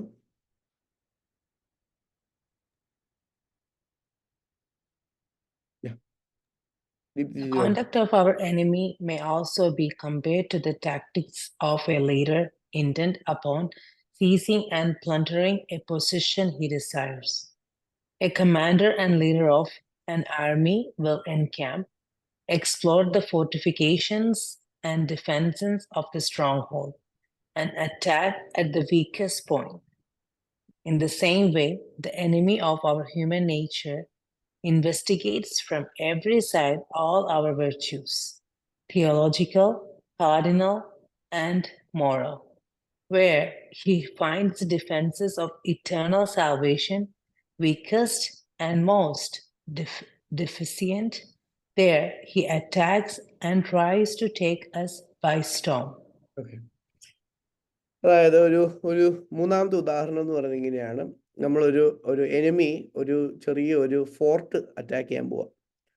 ഫോർട്ട് അറ്റാക്ക് ചെയ്യാൻ പോകുമ്പം സാധാരണ ബുദ്ധിയുള്ള എനിമി ആണെങ്കിൽ ആദ്യം എവിടെ കയറി അറ്റാക്ക് ചെയ്യും? ഒരു ഫോർട്ട് അറ്റാക്ക് ചെയ്യണം. എവിടെയാണ്? ഏതാണ് വീക്കസ്റ്റ് പോയിന്റ്? ആർക്കെങ്കിലും പറയാൻ പറ്റുമോ? വാതിലുള്ളതാണ് ഏറ്റവും വീക്കസ്റ്റ് പോയിന്റ്. കാരണം വാതിൽ എന്തുകൊണ്ടുണ്ടാക്കിയിരിക്കുന്നതാണ്? മരം കൊണ്ടുണ്ടാക്കിയിരിക്കുന്നതാണ്. പക്ഷെ ബാക്കിയുള്ളതെല്ലാം എന്താണ്? കല്ല് കൊണ്ടുണ്ടാക്കിയിരിക്കുന്നത്. അത് പെട്ടെന്ന് വീഴത്തില്ല. അതുകൊണ്ട് തന്നെ അവൻ എവിടെ അറ്റാക്ക് ചെയ്യും? ആ വാതിൽ തന്നെ അറ്റാക്ക് ചെയ്യും. ഇതുപോലെ തന്നെയാണ് നമ്മുടെ ജീവിതത്തിൽ ഏറ്റവും വീക്കസ്റ്റ് ആയിട്ടുള്ള ഒരു കാര്യമുണ്ട്. അതിലാണ് കയറി അറ്റാക്ക് ചെയ്യുന്നത്. നമുക്ക് എല്ലാവർക്കും ഒരു ഡോമിനൻ്റ് സിന്നുണ്ട്. അതായത് നമ്മൾ കുമ്പസാരത്തിന് പോയി കഴിഞ്ഞാൽ എപ്പോഴും ആവർത്തിക്കുന്ന പിന്നെയും ആവർത്തിച്ചു കൊണ്ടിരിക്കുന്ന ഒരു പാപമുണ്ട്. അതെന്ത് പാപമാണ്? എന്തുമായിക്കോട്ടെ, അതാണ് നമ്മുടെ ഡോമിനൻറ്റ് സിൻ. പിശാചിൻ്റെ പ്രവർത്തനം എന്ന് പറയുന്നത് അതിൽ കയറി പിടിക്കുക എന്നുള്ളത് തന്നെയാണ്. അതിൽ പിടിച്ചു കഴിഞ്ഞാൽ പിന്നെ എന്താണ്? വീഴും, തീർച്ചയായും വീഴും. പലപ്പോഴും നമ്മൾ കുമ്പസാരത്തിൽ എന്താണ്? പിന്നെയും ചെയ്ത പാപം തന്നെയാണ് ചെയ്യുന്നത്. അതുകൊണ്ടായിരിക്കാം ചില സമയത്ത് നിങ്ങൾ കുമ്പസാരത്തിന് പോകുമ്പം വൈദികം പറയുന്നത് എന്താണ്? ഏറ്റവും ഡോമിനൻ്റ് ആയിട്ടുള്ള പാപത്തെക്കുറിച്ച്, ഏറ്റവും പിന്നെയും ആവർത്തിക്കുന്ന പാപത്തെക്കുറിച്ച് തന്നെ പിന്നെയും വൈദികം പറയുന്നത് അത് സ്ട്രോങ് ആക്കാനാണ്. അതിനുള്ള കൃപയും കുമ്പസാരത്തിൽ ലഭിക്കും, ഒരു സംശയവും ഇല്ല. പക്ഷെ നമുക്ക് എവിടെയാണോ നമ്മുടെ വീക്ക്നെസ്, അതാണ് പിന്നീട് നമ്മുടെ സ്ട്രെങ്ത് ആക്കി നമ്മൾ മാറ്റേണ്ടത്. ഞാനൊരു ഉദാഹരണം പറയുമ്പം ഞാൻ 2 വ്യക്തികളെ മനസ്സിലേക്ക് കടന്നു വരുന്നു. ഒന്ന് ഫ്രാൻസിസ് ഡി സാലസ്. അദ്ദേഹം മുൻകോപി എന്ന് പറഞ്ഞാൽ വളരെയധികം മുൻകോപിയായിരുന്നു. പക്ഷെ അദ്ദേഹം മരണത്തിലേക്ക് എടുത്തു കഴിഞ്ഞപ്പോൾ അദ്ദേഹത്തെ വിളിച്ചത് ജെന്റിൽ സെയിന്റ് എന്നാണ്. കാരണം എന്താണ്? ഭയങ്കര അധികം നൈർമല്യത്തോടുകൂടെ, ശാന്തതയോടുകൂടെ, സന്തോഷത്തോടുകൂടെ, സ്നേഹത്തോടുകൂടെ മറ്റുള്ളവരോട് സംസാരിക്കുവാൻ അദ്ദേഹത്തെ തന്നെ ദൈവത്തിൻ്റെ കൃപയാൽ മാറ്റുവാൻ സാധിച്ചു. രണ്ടാമതായിട്ട് വരുന്നത് വിശുദ്ധിയുടെ ഒരു വലിയൊരു വിശുദ്ധയായിട്ട് കാണുന്ന സെൻറ്റ് മേരി ഓഫ് ഈജിപ്റ്റ് ആണ്. സെൻറ്റ് മേരി ഓഫ് ഈജിപ്റ്റിൻ്റെ ലൈഫ് എടുത്ത് നോക്കിക്കഴിഞ്ഞാൽ വളരെയധികം പാപത്തിൽ വീണ വ്യക്തിയാണ്. 12ാമത്തെ വയസ്സിൽ അറിഞ്ഞുകൊണ്ട് തന്നെ ഒരു വേശ്യാശാലയിലേക്ക്, ഒരു വേശ്യാ ഭവനത്തിലേക്ക് പോയി താമസിച്ച് ജീവിച്ച വ്യക്തിയാണ്. കാരണം എന്താണ്? ഒന്നുമില്ല, അവർക്ക് സുഖം അനുഭവിക്കണം എന്നുള്ളത് മാത്രം കൊണ്ടാണ് ആ വ്യക്തി പോയത്. അങ്ങനെ പോയി അതിന് ശേഷം അവിടെ വലിയൊരു മാനസാന്തരം ഉണ്ടായി. പിന്നീട് ദൈവത്തിലേക്ക് തിരിച്ചു വരുവാണ്. തിരിച്ചു വന്നപ്പോൾ എന്താണ്? അതായത് ജഡികമായ പാപത്തിൻ്റെ, പ്രത്യേകിച്ച് ലൈംഗികമായ പാപത്തിൻ്റെ ഏറ്റവും ഓപ്പോസിറ്റ് ആയിട്ടുള്ള എന്താണ്? ദൈവസ്നേഹമാണ്. അതിൻ്റെ പാരമ്യത്തിലേക്ക് ശരിക്കും പറഞ്ഞാൽ മേരി ഓഫ് ഈജിപ്റ്റ് പോവുകയാണ്. ദൈവസ്നേഹം കാരണം ഇതുപോലെ തന്നെ നേരത്തെ പറഞ്ഞ കുപ്പർട്ടീനോയെ പോലെ തന്നെ ഇടയ്ക്ക് ഇങ്ങനെ ആകാശത്തിലേക്ക് പൊങ്ങുവാനുള്ള ശക്തി പോലും അവർക്ക് സിദ്ധിക്കുകയാണ്. അപ്പം ഈ 3 റൂൾസ് എപ്പോഴും ഓർത്തിരിക്കുക. അതായത് ഈ അവസാനത്തെ 3 കാര്യങ്ങൾ ഓർത്തിരിക്കുക. അത് നമ്മുടെ ആത്മീയ ജീവിതത്തിൽ വളരെ ഇമ്പോർട്ടൻ്റ് ആണ്. ഒന്ന്, ആദ്യം എന്തായിരുന്നു? അതായത് നമുക്ക് റെസിസ്റ്റ് ചെയ്യാൻ പറ്റുമ്പോൾ തന്നെ റെസിസ്റ്റ് ചെയ്യുക, തുറന്നു കൊടുക്കുക. നമ്മൾ ഫോൾസ് ലവറിൻ്റെ കാര്യം പറഞ്ഞു, കള്ളക്കാമുകൻ്റെ കാര്യം പറഞ്ഞു. എന്നാണ് നമ്മളത് ഒരിക്കലും നമ്മളോട് തന്നെ വെക്കരുത്, സീക്രട്ടായിട്ട് വെക്കരുത്. അത് ദൈവത്തിന് മുൻപിൽ തുറന്നു വെക്കുക. മൂന്നാമതായിട്ട് നമ്മുടെ വീക്ക്നെസ് എന്താണോ അത് ഏറ്റവും ശക്തമായിട്ട് മനസ്സിലാക്കി അതിനെതിരായിട്ട് പ്രവർത്തിക്കുവാനായിട്ട് നോക്കുക. ഇത്രയുമാണ് മെയിനായിട്ടുണ്ടായിരുന്നത്.